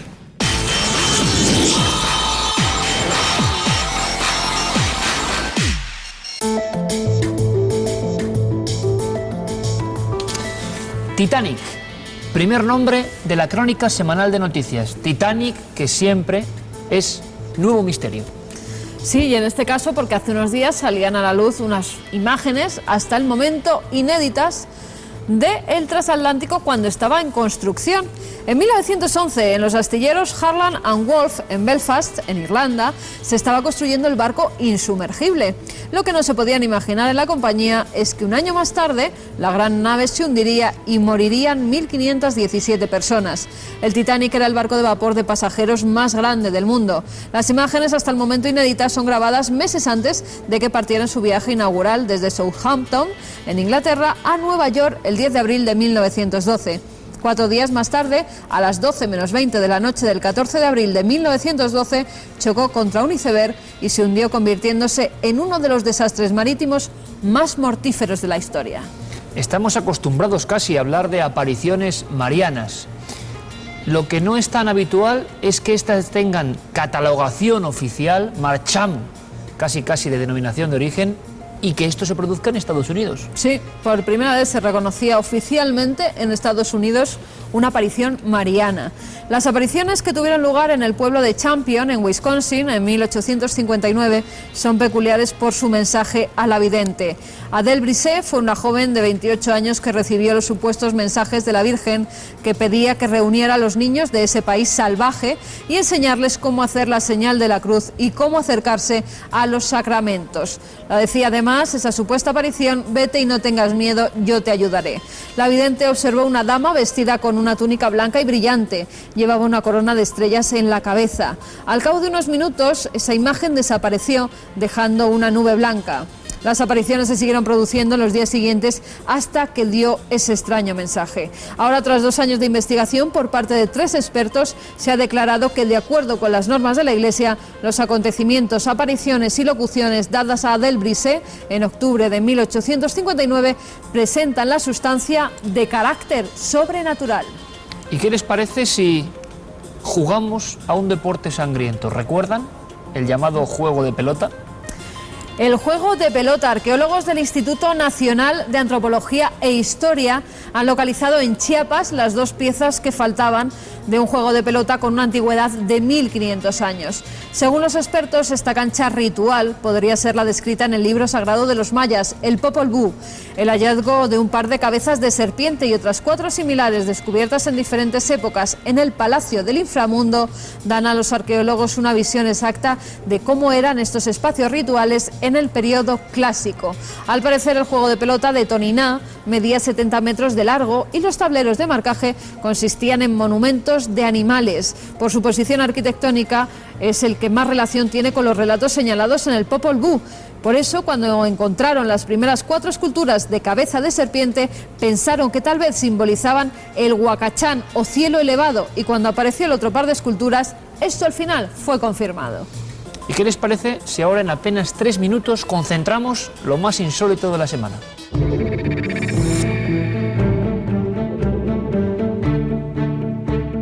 Aeropuerto de Xi'an, en China. Están haciendo unas obras y de repente se encuentran con un extraño enterramiento. Llegan los arqueólogos, un cadáver y a su lado una extraña marmita, una sopa verdosa con huesos flotando de hace 2400 años. No se lo podían creer porque es un hallazgo único en la historia de la arqueología china. Ahora van a analizar ese líquido verdoso, a ver cuáles son los resultados. Y hablando de cosas verdes, el refrán ¿no les han dicho a ustedes, eres más raro que un perro verde? Bueno, pues un perro verde es raro, pero existen. Ahí lo tienen, ha nacido en Brasil. Es un cachorro de labrador. Estaba junto a otros 9 cachorrillos que tuvo la madre y el único de color verde es él. En un principio los veterinarios no sabían qué era, hasta que uno descubrió que podía tratarse de biliverdina. Esto es, una sustancia que está al lado de la placenta. El perrito estaba muy cerca y al parecer se llevó todo el color verde. Pero bueno, con el paso del tiempo se quita y ahora ya vuelve a ser un perrito normal y corriente. Y acabamos mundo insólito en Haití, donde la epidemia de cólera ha acabado ya con la vida de 1.900 personas y hay 84.000 afectados. Hasta tal punto llegan las creencias en brujería en aquella sociedad que muchos de ellos han pensado que la enfermedad la han transmitido los brujos, los practicantes de vudú. Han cogido sus machetes y los han matado. 14 brujos vudú ya han caído a manos de sus propios vecinos. Y no solo eso, sino que después sus cuerpos han sido quemados. Las autoridades han cogido los megáfonos y han dicho que por favor no sigan matando a gente porque la enfermedad no se transmite así. La enfermedad no la puede transmitir los brujos vudú. Pero ahí están las creencias en una sociedad tan ancestral. Y ustedes ya saben, si son seguidores de Cuarto Milenio, que allá arriba en la hemeroteca contamos muchas historias. La mayoría estremecedoras, enigmáticas, con misterio, con crimen, con sangre. Porque son las noticias que se quedaron en la memoria popular. ¿Por qué no variamos completamente de signo y por una vez contamos una hermosa, una bella historia?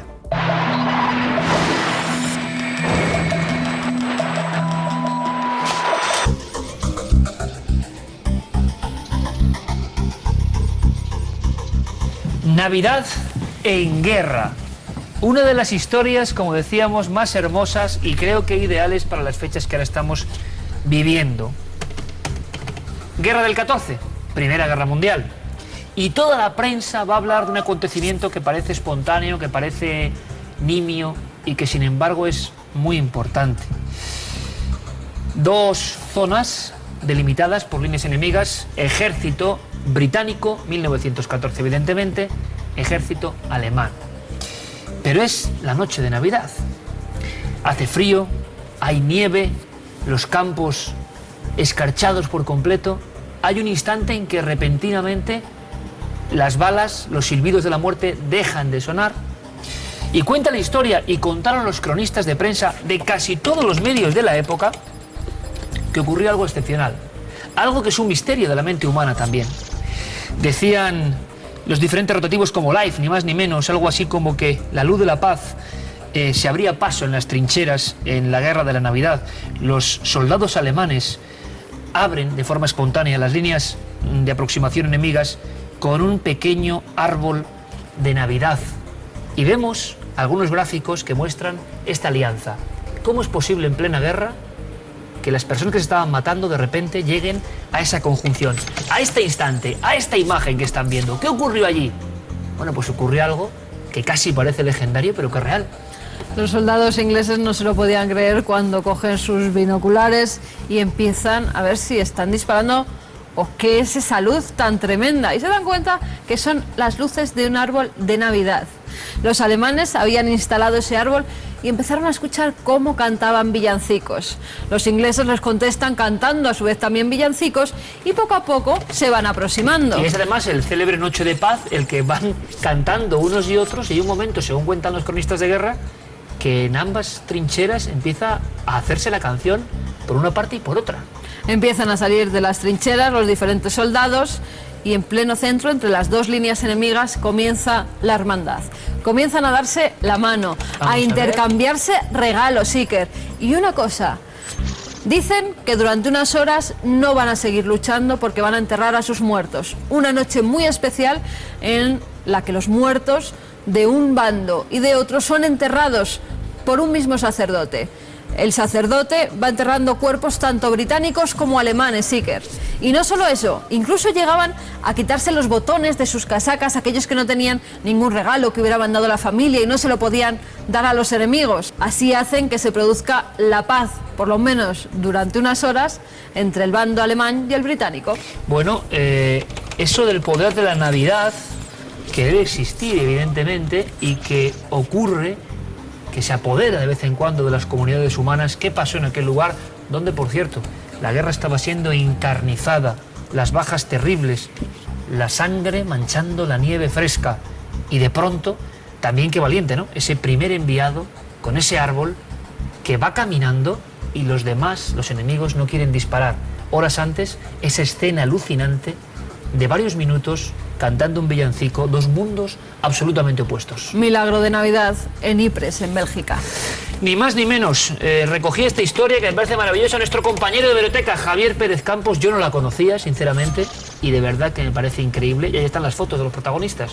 O sea, no es una leyenda que se cuenta para adornar noches como esta. No, Carmen. es un cuento de Navidad, es una realidad. Exactamente, que cunda el ejemplo, ¿no? Y más en los tiempos que estamos viviendo ahora mismo, con tanta crispación a nivel mundial. Es bonito plasmar esto y lanzarlo a las ondas. El programa va envuelto de efluvios todavía de estas fiestas, de lo sagrado. Empezábamos con ese misterioso santo con escafandra. Vamos ahora con otro que quedó apartado en la historia. Hay que ir a Bulgaria, ¿verdad? Ahí está la noticia. Tenemos que ir a Bulgaria porque ahí está la noticia. Unos huesos, un relicario y un nombre. Eso es. ¿Y el nombre es? San Juan Bautista. San Juan Bautista. Para algunos, el auténtico maestro de Jesús. ¿Qué es lo que ha pasado? Vean las imágenes.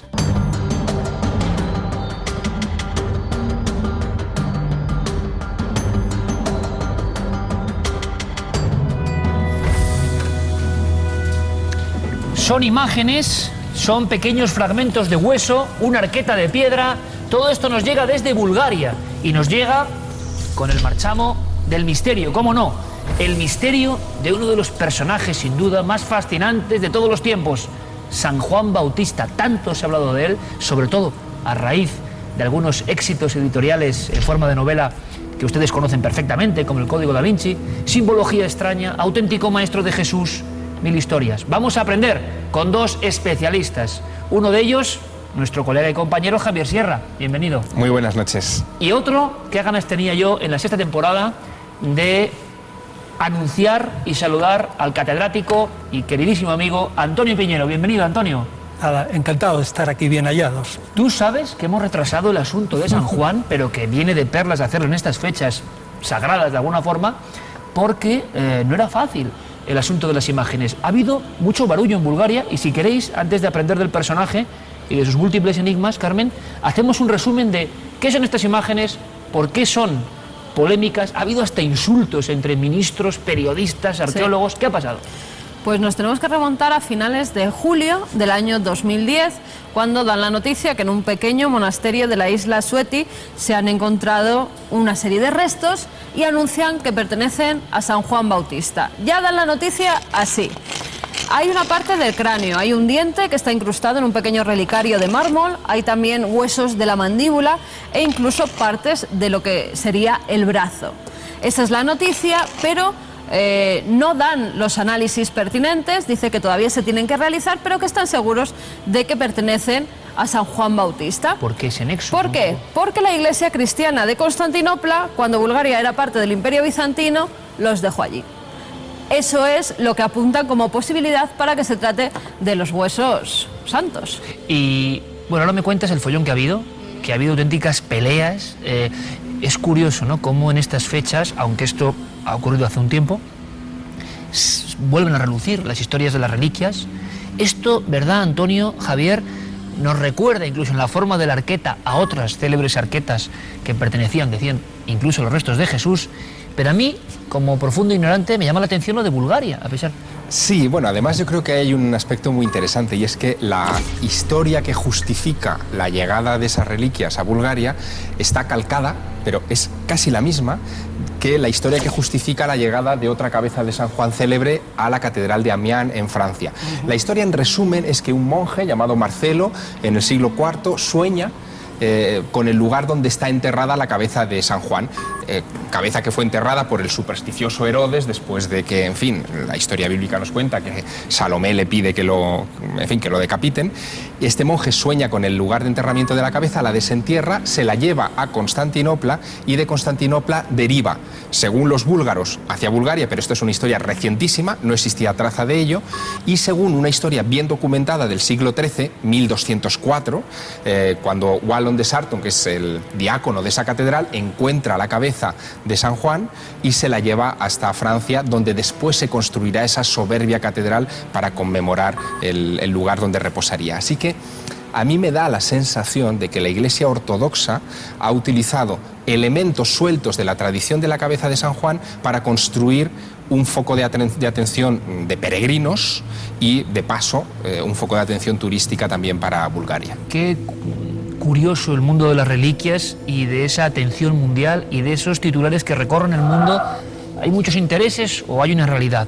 A mí me gustaría aprender algo de San Juan. Yo no sé si es posible, Antonio, yo sé que tú, claro que puedes hacerlo, casi en titulares, y para muchísima gente y mucha gente joven que no tiene interés por el personaje, ni por las Sagradas Escrituras, ni por nada, pues saber por qué es misterioso, por qué es importante y por qué tiene como esa fascinación para muchas personas la figura de San Juan. Estamos en el mundo occidental, donde el cristianismo desempeña un papel importante, y San Juan en concreto, según la tradición cristiana, es nada menos el precursor de Jesús, el que va delante y lo anuncia. Eso ya le da una gran importancia. Segundo, que en los evangelios sale claramente cómo Jesús, si hay a una persona que admira, es a él. Y dice que no ha nacido nadie más grande de mujer que San Juan Bautista. Ahora, para saber exactamente, como tú quieres, en titulares, qué es lo que conocemos de este personaje, yo diría, de un personaje antiguo podemos conocerlo a través de la arqueología, sería esta una fuente posible, si se estudia, luego hablaremos de la posibilidad. Segundo, por las monedas que deje, o tercero, por los textos. Pues bien, De Juan Bautista yo creo que la arqueología es bastante dudosa, hablamos, y luego por los textos solo tenemos dos fuentes. Un historiador judío, Flavio Josefo, del siglo I, y curiosamente nada más que el Nuevo Testamento. O sea, no hay más. Dos fuentes y nada más. Para identificar en la antigüedad a un personaje de la talla de San Juan. Solamente dos, el Nuevo Testamento y Flavio Josefo. Y luego, sobre la muerte, cuentan dos historias que son radicalmente distintas, y la causa de la muerte también radicalmente distintas. De él sabemos que existió claramente antes que Jesús, que atrajo a mucha gente, que atrajo a Jesús, probabilísimamente que bautizó a Jesús. Prácticamente también seguro que fue de alguna manera el maestro de Jesús, y Jesús permaneció probablemente durante meses en su entorno. Que Jesús empieza su ministerio también probablemente bautizando a la vez que Juan, es decir, hay una competencia entre los dos, que Jesús le quita una serie de discípulos y forma su propio grupo. Y luego sabemos que de algún modo Jesús es el heredero de Juan Bautista en algunos puntos. Y realmente a eso se acaba todo. Aquí se acaba todo. El problema está, ¿puede aceptar la Iglesia hoy que Juan Bautista sea maestro de Jesús y no a la inversa? ¿Por qué hay unas noticias tan contradictorias a propósito de la muerte? ¿Por qué, por ejemplo, Jesús se hace bautizar por este personaje? No decimos que Jesús, si es Dios, plantea un problema tremendo, sería sin pecado. ¿Qué hizo? ¿Teatro? Se plantean los teólogos. ¿Hizo teatro o realmente es que tenía una cierta conciencia de pecado en cuanto a hombre? Hay otro detalle y que conviene subrayar, sobre todo en estas fechas navideñas, y es que una de las características que hacen tan potente el personaje de San Juan es que su nacimiento también es milagroso. Es decir, él es hijo de Zacarías y de Isabel, Isabel es estéril, y cuenta la tradición que un ángel se le aparece a Zacarías y le dice: vas a tener un hijo y le vas a poner por nombre Juan. Historia, por otra parte, que en estas fechas todo el mundo recuerda de alguna manera. Así que son dos personajes que nacen en paralelo, con esa potencia. Y otra cosa muy curiosa, San Juan, el culto a San Juan es probablemente de los más antiguos del cristianismo. Pero qué curioso que mientras casi todos los santos lo que se venera es el momento de su muerte, en el caso de San Juan lo que se venera es el día de su nacimiento, el 24 de junio, según la tradición. Y eso tiene que ver precisamente con ese nacimiento, con esa natividad misteriosa que lo convierte en una competencia, visto desde fuera, mesiánica tremenda, ¿no? Ahora que dices lo del 24 de junio, en las reliquias que se han encontrado en Bulgaria, en uno de los relicarios ponía esa fecha. Estaba marcada la fecha del 24 de junio, que es cuando se cree que nació San Juan el Bautista, y por eso relacionan los huesos con los del santo. Un detalle más, polémica tremenda en Bulgaria, que llega hasta hoy mismo, y ahora seguimos pues escuchando, ¿no? Embelesados a nuestros invitados, porque yo creo que es tan gráfico lo que están contando que de repente cientos de miles de amigos o más estarán redescubriendo un personaje, y eso es impagable. ¿Pero qué ha pasado con estos huesos? Pues el ministro Bocidar Dimitrov es el que muestra ante la prensa las reliquias que se han encontrado, da esos datos, una fecha, una inscripción en griego también de esos relicarios, y los periodistas lo primero que hacen es preguntar a qué tipo de pruebas han sido sometidas para que se afirme que pertenecen a San Juan Bautista. En un principio no se han sometido a ningún tipo de pruebas, tan solo se apoyan en esa fecha y en esa inscripción, con lo cual la prueba de carbono 14 no está realizada, no se puede saber a qué época pertenecen esos huesos, y la prensa se le echa encima, y es entonces cuando empieza a insultar, a llamar de todo a periodistas internacionales que se habían reunido allí para que les mostraran ese gran hallazgo arqueológico. Se ha montado una batalla campal casi entre lo que es la prensa internacional, arqueólogos también que dicen que es imposible, que esos huesos no pueden pertenecer a San Juan Bautista, y lo que es Bulgaria, a la que acusan de querer tener unas reliquias importantes para atraer el turismo. Yo lo que creo es que lo que está pasando en estos momentos en el mundo es que con los medios de comunicación actuales, aunque tú des un mensaje para atraer a los inmediatos, en el caso de la Iglesia Ortodoxa, para maravillar a los fieles que tienen en su parroquia, en los aledaños, de repente es muy fácil que salte a nivel internacional y genere una gran controversia. Y tú no estás preparado, y es lo que ha pasado a la Iglesia Ortodoxa, para defender la autenticidad de esto, más allá de el maravillosismo al que quieres transmitir a tus parroquianos. Fíjate, Javier, el eco que alcanza, porque las imágenes de cámaras, de fotografías, de la tensión que hay en la apertura de la arqueta, que es un poco de Indiana Jones. Es que se ve incluso en las imágenes como la iglesia está llena, han hecho que vayan todos los fieles a esa parroquia, están todos rezando al lado de las reliquias, mientras la prensa se dedica a fotografiar y a cuestionarse muchas cosas. Hay un momento... Pero yo creo que, perdón, Iker, si te interrumpo, yo creo que ellos son absolutamente conscientes, no son tontos en absoluto, de que teóricamente sería posible que pudieran existir huesos de San Juan Bautista, porque dice el Evangelio, al final del capítulo 6, si no me equivoco, de Marcos, dice al final que una vez muerto, los discípulos, o sea, el rey Herodes Antipas, le permite a los discípulos recoger el cadáver. Es decir, el rey tenía un respeto y, a pesar de estar degollado, bueno, pues le permite recoger los huesos. Pero realmente lo que es extraño es que eso aparezca dentro de la Iglesia cristiana, porque somos conscientes de que al principio del cristianismo, tanto los seguidores de Juan Bautista como los seguidores de Jesús consideraban que cada uno de ellos era el Mesías.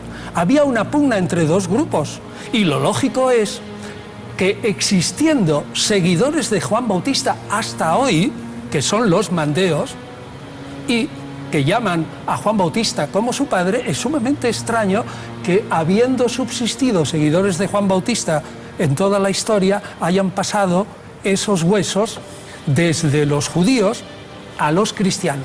¿Y cómo? Hay un montón de años. Aparte de que al principio, tanto los seguidores de Juan Bautista como los seguidores de Jesús estaban convencidos de que el final del mundo sería dentro de 10 minutos. No tenían más interés que coger los huesos y meterlo en una sepultura. Tú hablas, Antonio, en tu última obra, del juicio final, que no es algo como muy lejano. En aquel tiempo se esperaba a la vuelta, un acontecimiento inmediato de la esquina. ¿Y qué sabemos de la muerte de San Juan Bautista? Porque yo he visto algunas fotografías desde la distancia, no he estado en el lugar, y ha habido un no sé qué que a mí me ha llamado la atención, me ha impresionado, no sé por qué. Antonio, Maqueronte, el lugar donde supuestamente, según Flavio Josefo, se produce la muerte de San Juan. Y eso ha quedado ahí como... es un lugar especial, ¿no?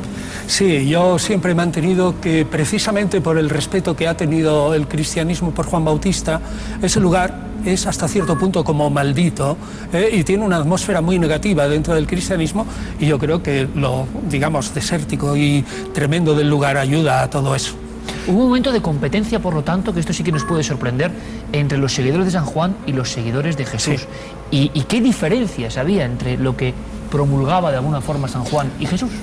En principio no había prácticamente ninguna, y la prueba es clara, porque si tomamos el Evangelio de San Mateo para Jesús y tomamos las primeras palabras que se encuentran tanto en el Evangelio de San Mateo y algunas pocas en el Evangelio de Marcos, San Mateo sobre todo hace repetir a Jesús las mismas palabras que su maestro: arrepentíos, el reino está cerca, tenéis que preparaos, ya está el hacha. Es decir, las mismas palabras. Eso quiere decir que hay una continuidad. Yo siempre le he dicho a la gente, si tenemos a Jesús como discípulo de Juan Bautista y realmente los mismos evangelios nos dan la pista de que caminan los dos al principio juntos, es evidente que o hubo un cambio de mente tremendo en Jesús, que lo dudo, o tenemos que entender fundamentalmente a Jesús a partir de lo que los mismos evangelios nos dicen de Juan Bautista. Por eso es tan importante. Claro, pensad que Jesús acude al río Jordán para ser bautizado por el Bautista. Claro. Es decir, que de alguna... se pone en un nivel inferior exactamente. A la potestad de él. Y esa idea no ha pasado desapercibida. Es decir, cuando esto se transmite a los evangelios, se crea el Nuevo Testamento y a lo largo de los siglos se estudia, es lógico que en momentos históricos muy determinados haya gente que se hiciera estas preguntas que Antonio nos está trasladando, ¿no? Es decir, ¿hubo un Mesías del Mesías? Es decir, ¿hubo un jefe de Jesús? Hubo, por tanto, una iglesia auténtica que quedó relegada, y eso es lo que ocurre, por ejemplo, en el Renacimiento, cuando un grupo de artistas comienzan a idealizar hasta un punto tremendo la figura de Juan el Bautista. Véase, por ejemplo, ¿qué leemos aquí? Leonardo da Vinci. Bueno, se supone, porque nada de esto es demostrado, porque no hay textos al respecto, pero se supone que, por ejemplo, Leonardo da Vinci no pintó jamás una crucifixión de Jesús, una escena de crucifixión que era lo clásico, pero sí pintó en muchas ocasiones a Juan en majestad. Y en este caso lo que vemos es a Juan, ya de adulto, digamos, con ese gesto como que es un numeral, es decir, yo soy el primero, claro. Es decir, yo estoy aquí antes que Jesús. Y que él destacara tanto a esta figura, y este cuadro, por ejemplo, que Leonardo lo tuvo hasta el lecho de muerte junto con la Gioconda, porque lo admiraba, porque era algo probablemente que a él le inducía a reflexionar e incluso a orar, es muy llamativo. También, Javi, se puede interpretar de otra manera, que es ese brazo derecho de San Juan Bautista con el que bautiza a Jesús, ese brazo que además hay muchos brazos derechos de San Juan Bautista repartidos por el mundo. Más de 60 dedos, por ejemplo, también. 62 dedos, sí, tú fíjate, y más de 6 brazos derechos, sí, sí. Y siempre tiene que ser el derecho, porque es con el que bautiza a Jesucristo, y por eso se tiene... un brazo de poder, si no eso es, y además milagroso en ocasiones. Dicen que hace milagros según la iglesia que lo tenga. Si lo pensamos bien, con ojos de investigadores, claro, ¿por qué esa escena del bautismo sometiéndose a una figura que luego queda como relegada? Antonio Piñero nos cuenta un detalle para el gran público que me parece fascinante, que sigue habiendo hoy grupos, corrientes de pensamiento. Has hablado de los mandeos. De los mandeos, sí. ¿Qué piensan ellos? Los mandeos evolucionaron luego a lo largo de la historia, y a partir del siglo VI, que son las fuentes que tenemos de ellos, que por cierto sirven esas fuentes que son de cristianos, o sea, parecidas a la de los cristianos gnósticos, es decir, gente que se cree receptores de una revelación especial, para entender, curiosamente, no el Evangelio de San Juan Bautista, que es lo poco que tenemos en el Evangelio de Jesús, sino el Evangelio de Juan, porque es relativamente parecido. Eso es lo que te digo, que hay ahí corrientes misteriosas. Bueno, pues ¿qué dicen? Pues que Juan vino fundamentalmente a revelarle a los discípulos suyos de que eran unos seres especiales que recibirían una bendición de lo alto en forma de saber qué eran ellos verdaderamente como seres humanos, es decir, que habían recibido de Dios el conocimiento de que se salvarían aceptando una revelación que venía a través de Juan Bautista y purificando sus cuerpos continuamente por medio de la ascesis, o sea, la mortificación, y las aguas. Curiosamente, en las iglesias de los mandeos, que existen algunas en Irak, fíjate, o sea que ahora deben de estar todas aniquiladas, están siempre al lado de una corriente de agua. Y allí se purificaban continuamente y eran frugales en su alimento. Es decir, en una palabra, para que nos entendamos, Juan es el origen de una revelación especial que, conociéndola, se salva. Y los discípulos de Jesús piensan que en Jesús está el origen de una revelación especial que, conociéndolo, se salvan. Es decir, que son dos grupos pues prácticamente iguales en esa sustancia. Competencia, es increíble, Javier. No es solo Leonardo, que esto es lo que, digamos, se ha puesto muy en boga con el libro de Dan Brown y que ha hecho que millones de personas quieran saber, indagar, la fuerza a veces de la novela para saber más de la realidad, sino que otros muchos artistas o seguidores, se ha hablado incluso de criptogrupos o sectas, mantendrían esta especie de deificación de San Juan hoy. Bueno, se habla de sectas juanistas o de tendencias juanistas que adquirirían su, digamos, eclosión sobre todo a finales de la Edad Media, probablemente por la influencia que en ese momento tienen las iglesias de Oriente sobre Occidente después del concilio de Florencia en el siglo XV, que es el que despierta el Renacimiento a la postre, ¿no?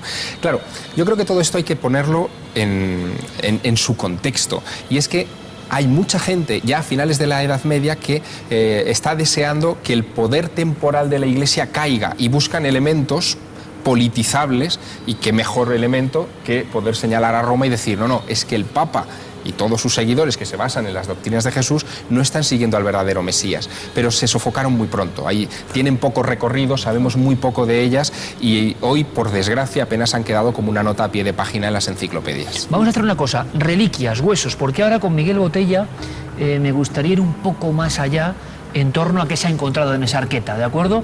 Pero, como bien decías, Carmen, a lo largo de todos los territorios existen hallazgos que han relacionado con San Juan y que algunos yo creo que merece la pena recordar, ¿no? Sí, tenemos ahí además la cabeza pues, que más gente venera, como la de San Juan Bautista, que es la de Amiens en Francia. Con ahí un plato está, incluso adosado. que no sería ni siquiera esa, porque en el siglo XIX se pierde la cabeza que de verdad hay allí, y es una reconstrucción que han hecho a partir del siglo XIX. Pero con piel humana, que es tremenda, sí. Es decir, conserva piel todavía y se supone que la trajo este monje en Pero el siglo ya no XIII. sería la verdadera.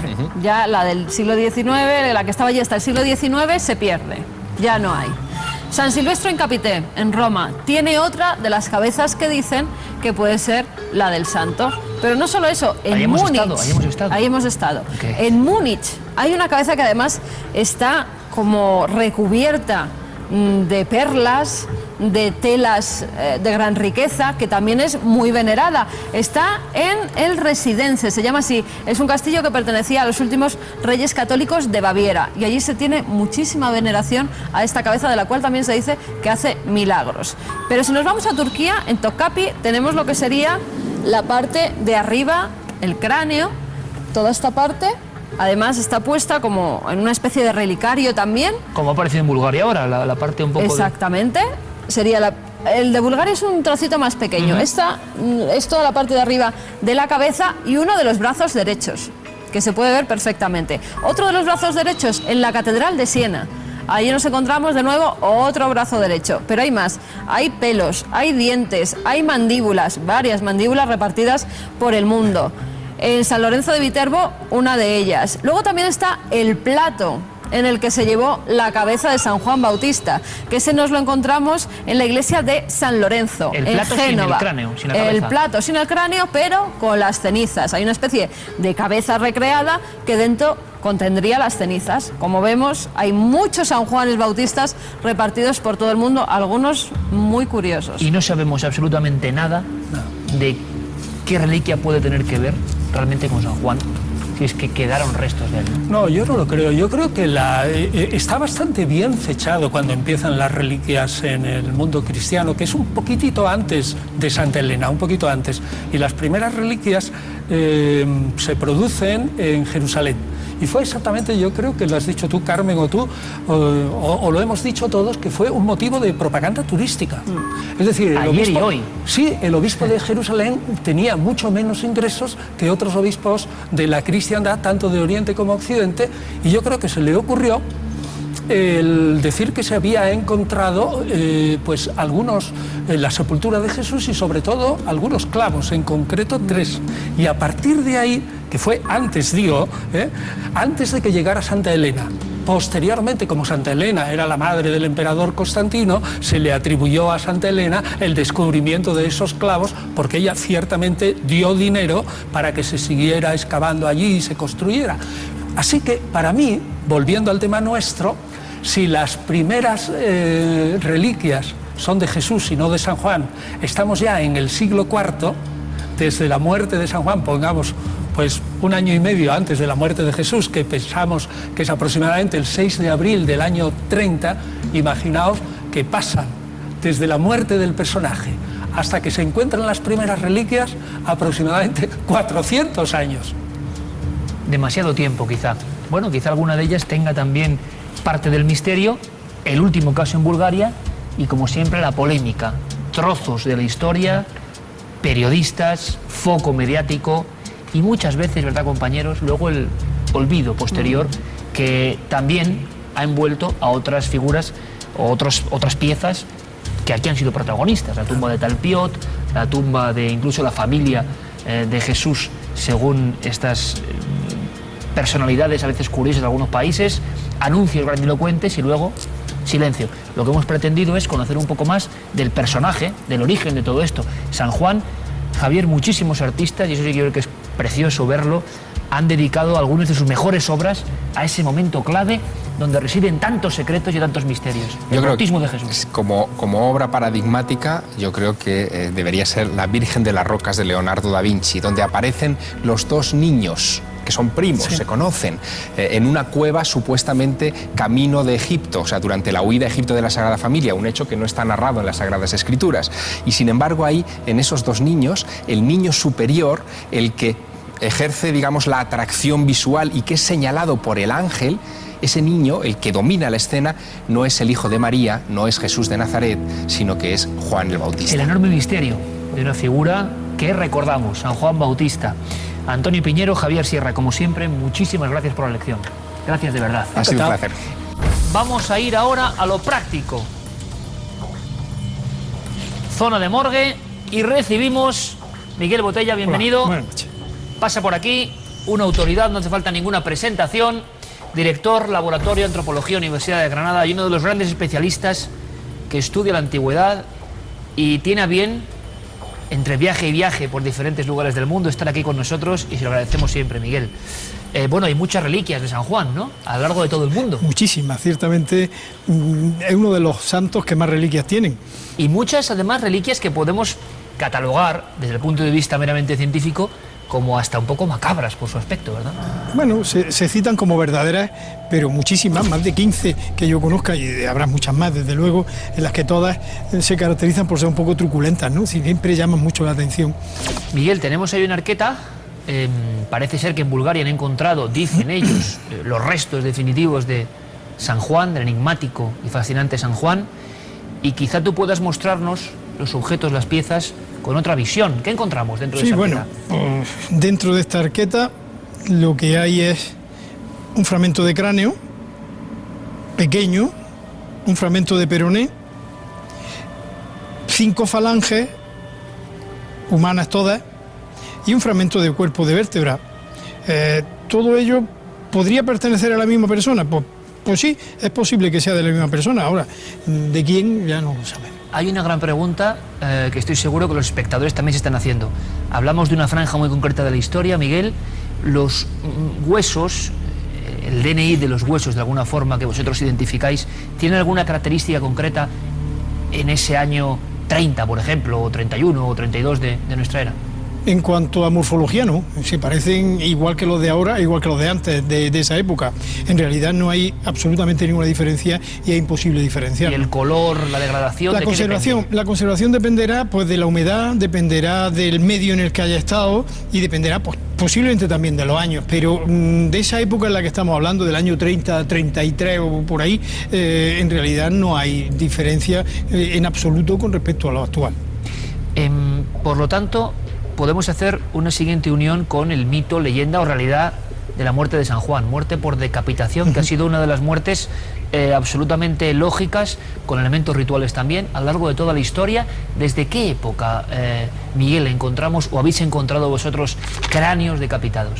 Los cráneos decapitados en el Mesolítico ya aparecen, es decir, antes del Neolítico y la Revolución Neolítica ya aparecen cráneos decapitados. ¿Hablamos de qué cantidad de años? Estamos hablando, pues, 11-12.000 años.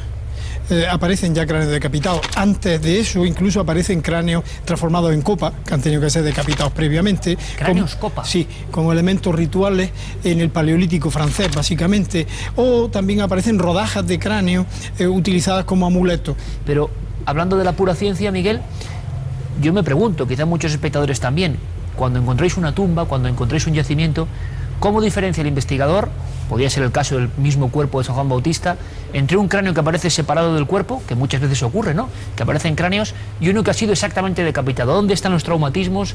¿Cómo los CSI de la antigüedad investigáis? Y creo que has traído incluso pruebas, ¿no? Sí, bueno, claro, la primera prueba está donde se sitúa la cabeza, ¿no? Porque yo conozco ahora mismo un caso de la Edad del Bronce en Granada, que el cadáver está, el esqueleto está de lado con su cabeza en la mano. O sea, que evidentemente la pusieron y lo decapitaron. Pero es verdad que hay que buscar signos claros y evidentes. Lo primero es que cuando se decapita a una persona, nunca estará cortado el cráneo por abajo, por la base, sino que aparecerán los cortes en las vértebras. Por una razón muy sencilla, porque para cortar una cabeza hay que pasar por debajo de la mandíbula, y por debajo de la mandíbula está segunda, tercera vértebra. Y ahí es donde hay que buscar los cortes. En este caso... Ahí tenemos la muestra. En este caso sí, tenemos un caso real de una decapitación donde se pueden ver las marcas de corte perfectamente, que aquí hubo un primer intento, claro, esta es la parte de delante, o sea, está... Bueno, y se ve el primer intento, Miguel, se ve la primera intentona de la aquí, hoja. Una intentona que no pudo llegar a cortar la cabeza, otra segunda y una tercera en la que ya rebana el hueso y ya cortó la cabeza completa. ¿Podéis averiguar incluso el tipo de artilugio? Sí. Aquí tenemos varios que se ha empleado con el tipo de corte. Sí, en este caso fue un cuchillo de cocina, cuchillo normal de cocina, pues tal vez como este, ¿no? Es un caso moderno. Este que tenemos aquí, sí, es un caso moderno, pero todo depende de la energía que se imprima y de la masa del instrumento. Si el instrumento es como un hacha, por ejemplo, o como un machete de este tipo, el corte será limpio, será mucho más limpio porque la energía es mucho mayor. Sin embargo, con un cuchillo más pequeño, el corte será... podremos conocer el tipo por la V que hace el corte y al mismo tiempo por la energía que desprende eso, que no llegará a cortar el hueso completamente. Así que podremos deducir qué tipo de instrumentos se empleó, podemos deducir qué tipo de qué masa tuvo y también podemos saber, en este caso es curioso, si hubo una o más personas haciendo este trabajo, ¿no? Estos cortes, porque si una persona está sujetando la cabeza y otra está cortando, en definitiva aquello no se mueve y los cortes son más limpios. Sin embargo, si hay una sola persona, pues los cortes, la cabeza se mueve a un lado y a otro y entonces los cortes serán mucho menos claros. Así que podremos saber eso, podemos saber la dirección en que se ha cortado, si el sujeto era diestro o zurdo, etc. Miguel, retomando el asunto de San Juan, algunas de las reliquias tienen incluso marcas de decapitación o muchas veces son empleados cráneos sin ningún sentido para mostrar a los fieles, o algunas de esas piezas sí que llaman la atención porque parece que están bien seleccionadas e incluso que podrían ser relativas al propio San Juan. Relativa al propio San Juan, claro, si no conocemos cómo era San Juan, pues no podemos decir nada, no podemos comparar. Al fin y al cabo, identificar es sinónimo de comparar, ¿no? Si no podemos comparar, no sabemos nada. Ahora bien, los cráneos, lo que yo he visto, por lo que yo he visto de estos supuestos cráneos de... Como ese que tenemos ahí, sí, ¿no? Con el plato incluso. En casi ninguno de ellos aparecen las vértebras. Entonces, suena raro. Ese sería un primer detalle para que todos nos fijásemos como elemento fundamental. Claro, ¿no? porque un sujeto decapitado siempre tiene la vértebra pegada. Es decir, el atlas no es tan fácil de despegar del cráneo, así que quedaría ahí.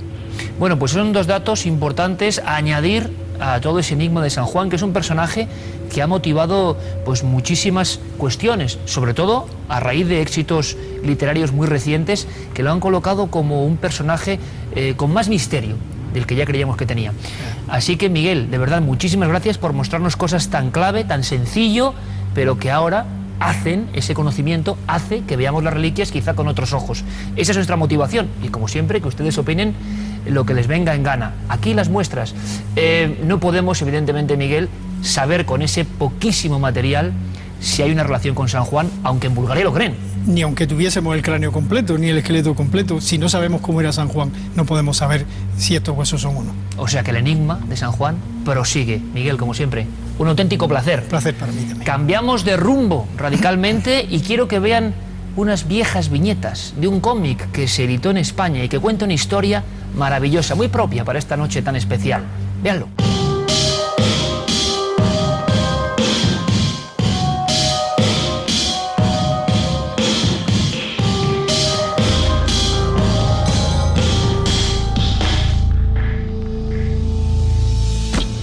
Con una pelota como esta, una pelota de trapo, una pelota humilde, se celebraba ese partido que ustedes acaban de ver en cómic.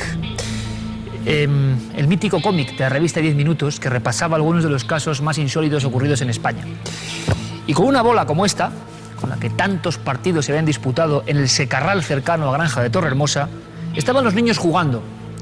Y como digo, algo muy gordo tiene que ocurrir en los cielos para que un partido de la máxima rivalidad entre amiguitos de repente se bloquee. El misterio puede provocar eso, claro que sí. Unos extraños visitantes vigilaban a aquel grupo de muchachos en los años 50. Pero esto que parece una fábula, una historia antigua, un cuento transmitido de generación en generación, encierra uno de los sucesos todavía por explicar ocurridos en Extremadura y que tienen que ver con los supuestos y tan traídos y llevados ovnis. En esta ocasión había algo más que ovnis, les repito, extraños visitantes. ¿Qué hacían allí? Y sobre todo, ¿por qué después parece que han querido volver a la zona una y otra vez, provocando, hay que decirlo, el auténtico miedo en muchos de los convecinos de esta población de las llanuras de Badajoz? Vamos a descubrirlo, vamos a irnos casi a visualizar aquel instante, aquel partido infantil, un partido interrumpido.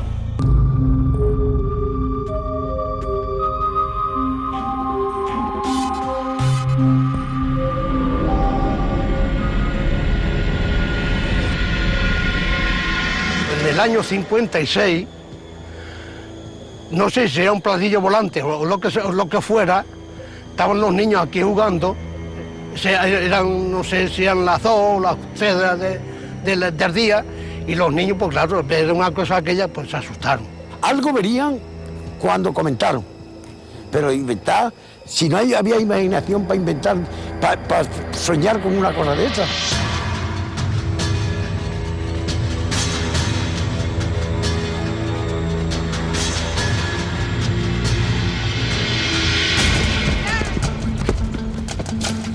En 1956, algunos niños serían los testigos de algo jamás soñado en la aislada población extremeña de Granja de Torrehermosa. Unos niños de entre 5 y 9 años jugaban al fútbol en un terreno descampado a las afueras del pueblo. Los rayos del sol de mediodía no doblegaban el ánimo de los pequeños en su empeño de chutar el maltrecho balón. Estaban por aquí jugando. Y además con un balón de trapo o de gomas, que le cortábamos las gomas y luego las liábamos. Eso muestra que era... De las cámaras de los coches. Estaban aquí jugando. Eran sobre las 2 del día o por ahí, según... Y vieron unos gestos que no era normal. Entonces, pues, medio asustados algunos, como sus mamás vivían por aquí, las llamaron y vinieron y estuvieron viendo eso. Yo lo que me comentaron luego los padres de algunos que estaban trabajando conmigo. El partido de fútbol es súbitamente interrumpido por un ruido procedente del despejado y azulado cielo extremeño. Boquiabiertos, los pequeños levantan sus cabezas y observan un objeto parecido a un obús que se sitúa a corta distancia del grupo. Que escuché que un platillo volante se había plantado en el Legión de San Juan y que había un juego de niños jugando al fútbol, unos se quedaron y otros salieron corriendo a llamar a las madres, y cuando las madres llegaron, por lo visto aquello empezó muy rápido a irse. Antes de marcharse, aquel objeto volador que no superaba unos 4 metros de largo por 1 de altura, se acercó aún más al grupo. Las madres y sus hijos pudieron distinguir una especie de claraboya en uno de los extremos. Allí, en su interior, sobresalían las cabezas de 2 diminutas criaturas. Creo que estaba posado, no posado, a 3 metros del suelo, en un antiguo refugio que había cuando la guerra civil. Y cuando estaban a unos 40 o 50 metros, tanto las madres como los niños le hicieron alguna seña, como saludándola, tanto las madres como los niños, y ellos parece que correspondía al saludo. Y en ese momento, vieron que eran como unos seres extraños que en lugar de cabeza tenían como una antena o alguna cosa así de color azul y se fueron inmediatamente. Solo muchos años más tarde, el caso fue referenciado por los ufólogos. El gesto final se interpretó como un cordial y espontáneo saludo de los niños de la Tierra hacia los pequeños seres de otros mundos. Quizá uno de los primeros intentos de la humanidad en comunicarse con nuestros semejantes extraterrestres. Lo que no queda duda en la memoria de los habitantes más ancianos del pueblo es que el suceso de 1956 realmente ocurrió. Pero no fue el único. Pocos años después de la enigmática aparición sobre el campo de fútbol en una finca cercana a Granja de Torrehermosa, La Arraña, un hombre llamado Ismael Villarrubia y un campesino observaron una extraña rueda voladora de apariencia metálica. A unos señores que vieron algo en el campo, tanto fue así que guardaron cama un poco de tiempo del susto que tenían en lo alto. Aquí estuvo Juan José Benítez, o como un tal Benítez, que estuve yo con él, para entrevistar a este señor, a Ismael. Y el tal Ismael le estuvo explicando, no quería dar muchos porque había tenido muchos disgustos con la familia, diciendo que se reían como de él, y él no quiso hablar más. En otra finca limítrofe a La Arraña, otro testigo, por las mismas fechas, fue protagonista de un suceso inusual. Él estaba por la noche arando con el tractor allí en su cortijo y dice que vio una luz a lo lejos, la luz que cada vez se iba acercando más. Y fue a apagar el tractor, pero no podía, seguía funcionando. Y ya que consiguió pararlo, cogió la llave, se bajó, pero antes de bajarse dice que lo vio ya eso cerca. Incluso vio cómo se abrió una puerta. Pero él salió corriendo para el cortijo y ni abrió luego la puerta para mirar ni nada, él ni miró para atrás. Y al día siguiente, del miedo que había pasado, se vino al pueblo. Y se lo contó a mi madre. Durante una noche de 1972, el repostero Rafael Tejada volvía de Marcocinado a Granja de Torrehermosa por una carretera sinuosa. A menos de 100 metros de distancia, surgió algo que le heló la sangre. A mitad de camino, en una serie de curvas que hay en la zona esa de la carretera, pues me destelló una luz muy potente, con la forma de un triángulo blanco, una luz blanquina y azulada, un azul claro. Yo pensé que era un camión, como eran muchas curvas, digo, bueno, pues ahora veré lo que es cuando salga de la curva o tal. Y yo no vi nada, aquello se fue y además como se puso aquello, y es verdad, como si hubiera sido de día, Y yo pensé, digo, será un guardia forestal, como hay mucha caza, digo, a lo mejor para los furtivos, con focos, etcétera. Y yo no vi nada, yo llegué al hombre que le dejaba los dulces y dice, ¿y esa cara que trae? Digo, pues me ha pasado esto. Y de hecho, no es broma, mira, que cuando me acuerdo se pone carne de gallina. Los avistamientos ufológicos siguieron dando que hablar en Granja de Torrehermosa, incluso en fechas más recientes, a mediados de los años 90. Fue una noche, a eso de aproximadamente la 1 de la madrugada, estando sentado en una terraza, he visto cómo se levantaban los compañeros que tenía, porque habían visto una cosa rara. Yo me cogí de espalda y no pude verla. Entonces cogí, me di la vuelta y me puse de frente pensando en que, a ver si por casualidad volvía a repetirse aquella imagen, y efectivamente a la media hora o cosas así, pues aparecieron las dos lunas esas, que yo me había quedado con las ganas de verlas. Las lunas medían con la vista, ¿no? Pues unos 20 centímetros de diámetro. Iban separadas aproximadamente a 50 centímetros una de otra.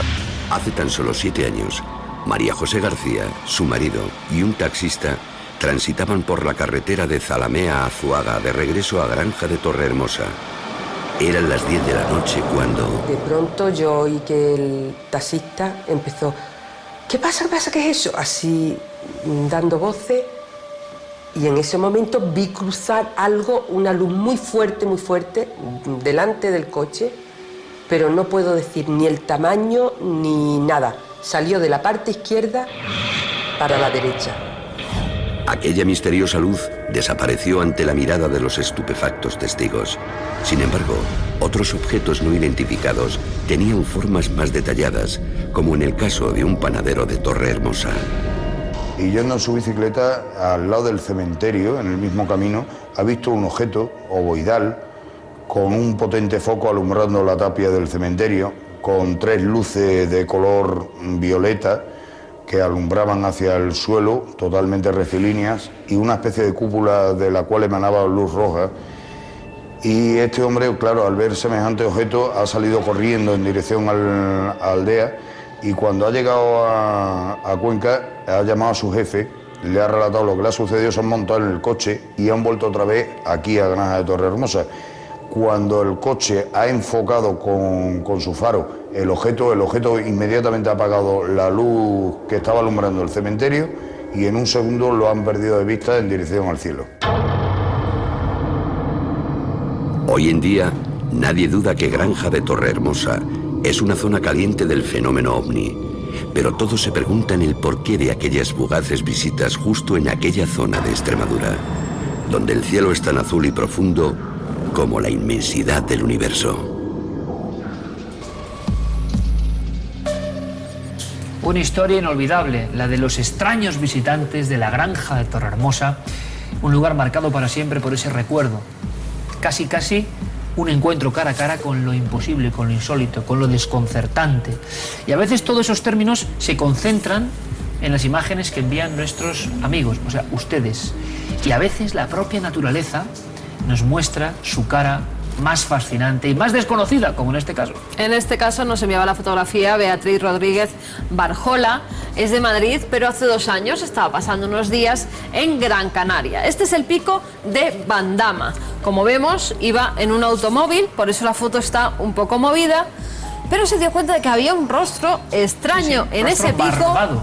Ahí lo tenemos, es que además se ve perfectamente. Sí. Es una foto de una calidad y casualidad impresionante. Sí. Vemos, fíjate, los ojos, el tabique nasal. Esto sería la boca y la barba. Total. Bigote, barba e incluso la melena. Oye, muy cara de San Juan, ¿eh? San Juan no. En este caso nos decía ella Jesucristo. Sí, también, claro. Porque llega incluso a ver una corona de espinas.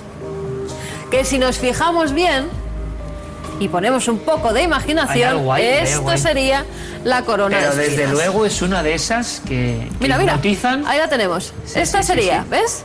Y ahí no hay recreación de Guillermo ni nada. No, ninguna. Esta es la foto original y aquí hemos resaltado con otros colores, poniendo en blanco y negro el resto de la fotografía, lo que sería el rostro de este Jesucristo que está en Gran Canaria. Bueno, Gran Canaria y protagonista en las cuestiones fotográficas, 2 vías de contacto fundamentales, vaya imagen más curiosa, que son 2 vías de contacto, que sabemos que han hecho muchas fotografías, que han estado con su vídeo todas las navidades. Bueno, pues si ha salido algo extraño, hay 2 vías de contacto, cuartomilenio@4.com y el apartado de correos 18.189 con el código postal de Madrid 28080. Y ahora vigilen bien al vigilante.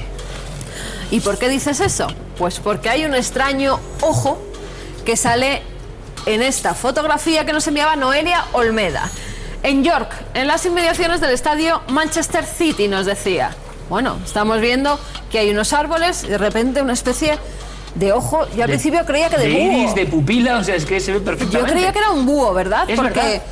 parece que aquí hay una forma así redondeada. Sí.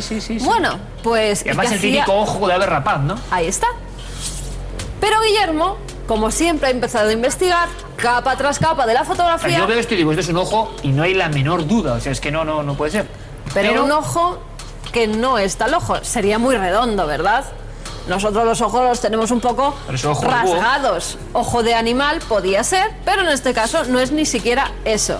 Ahí ha recreado Guillermo una cara, un rostro. Percibimos.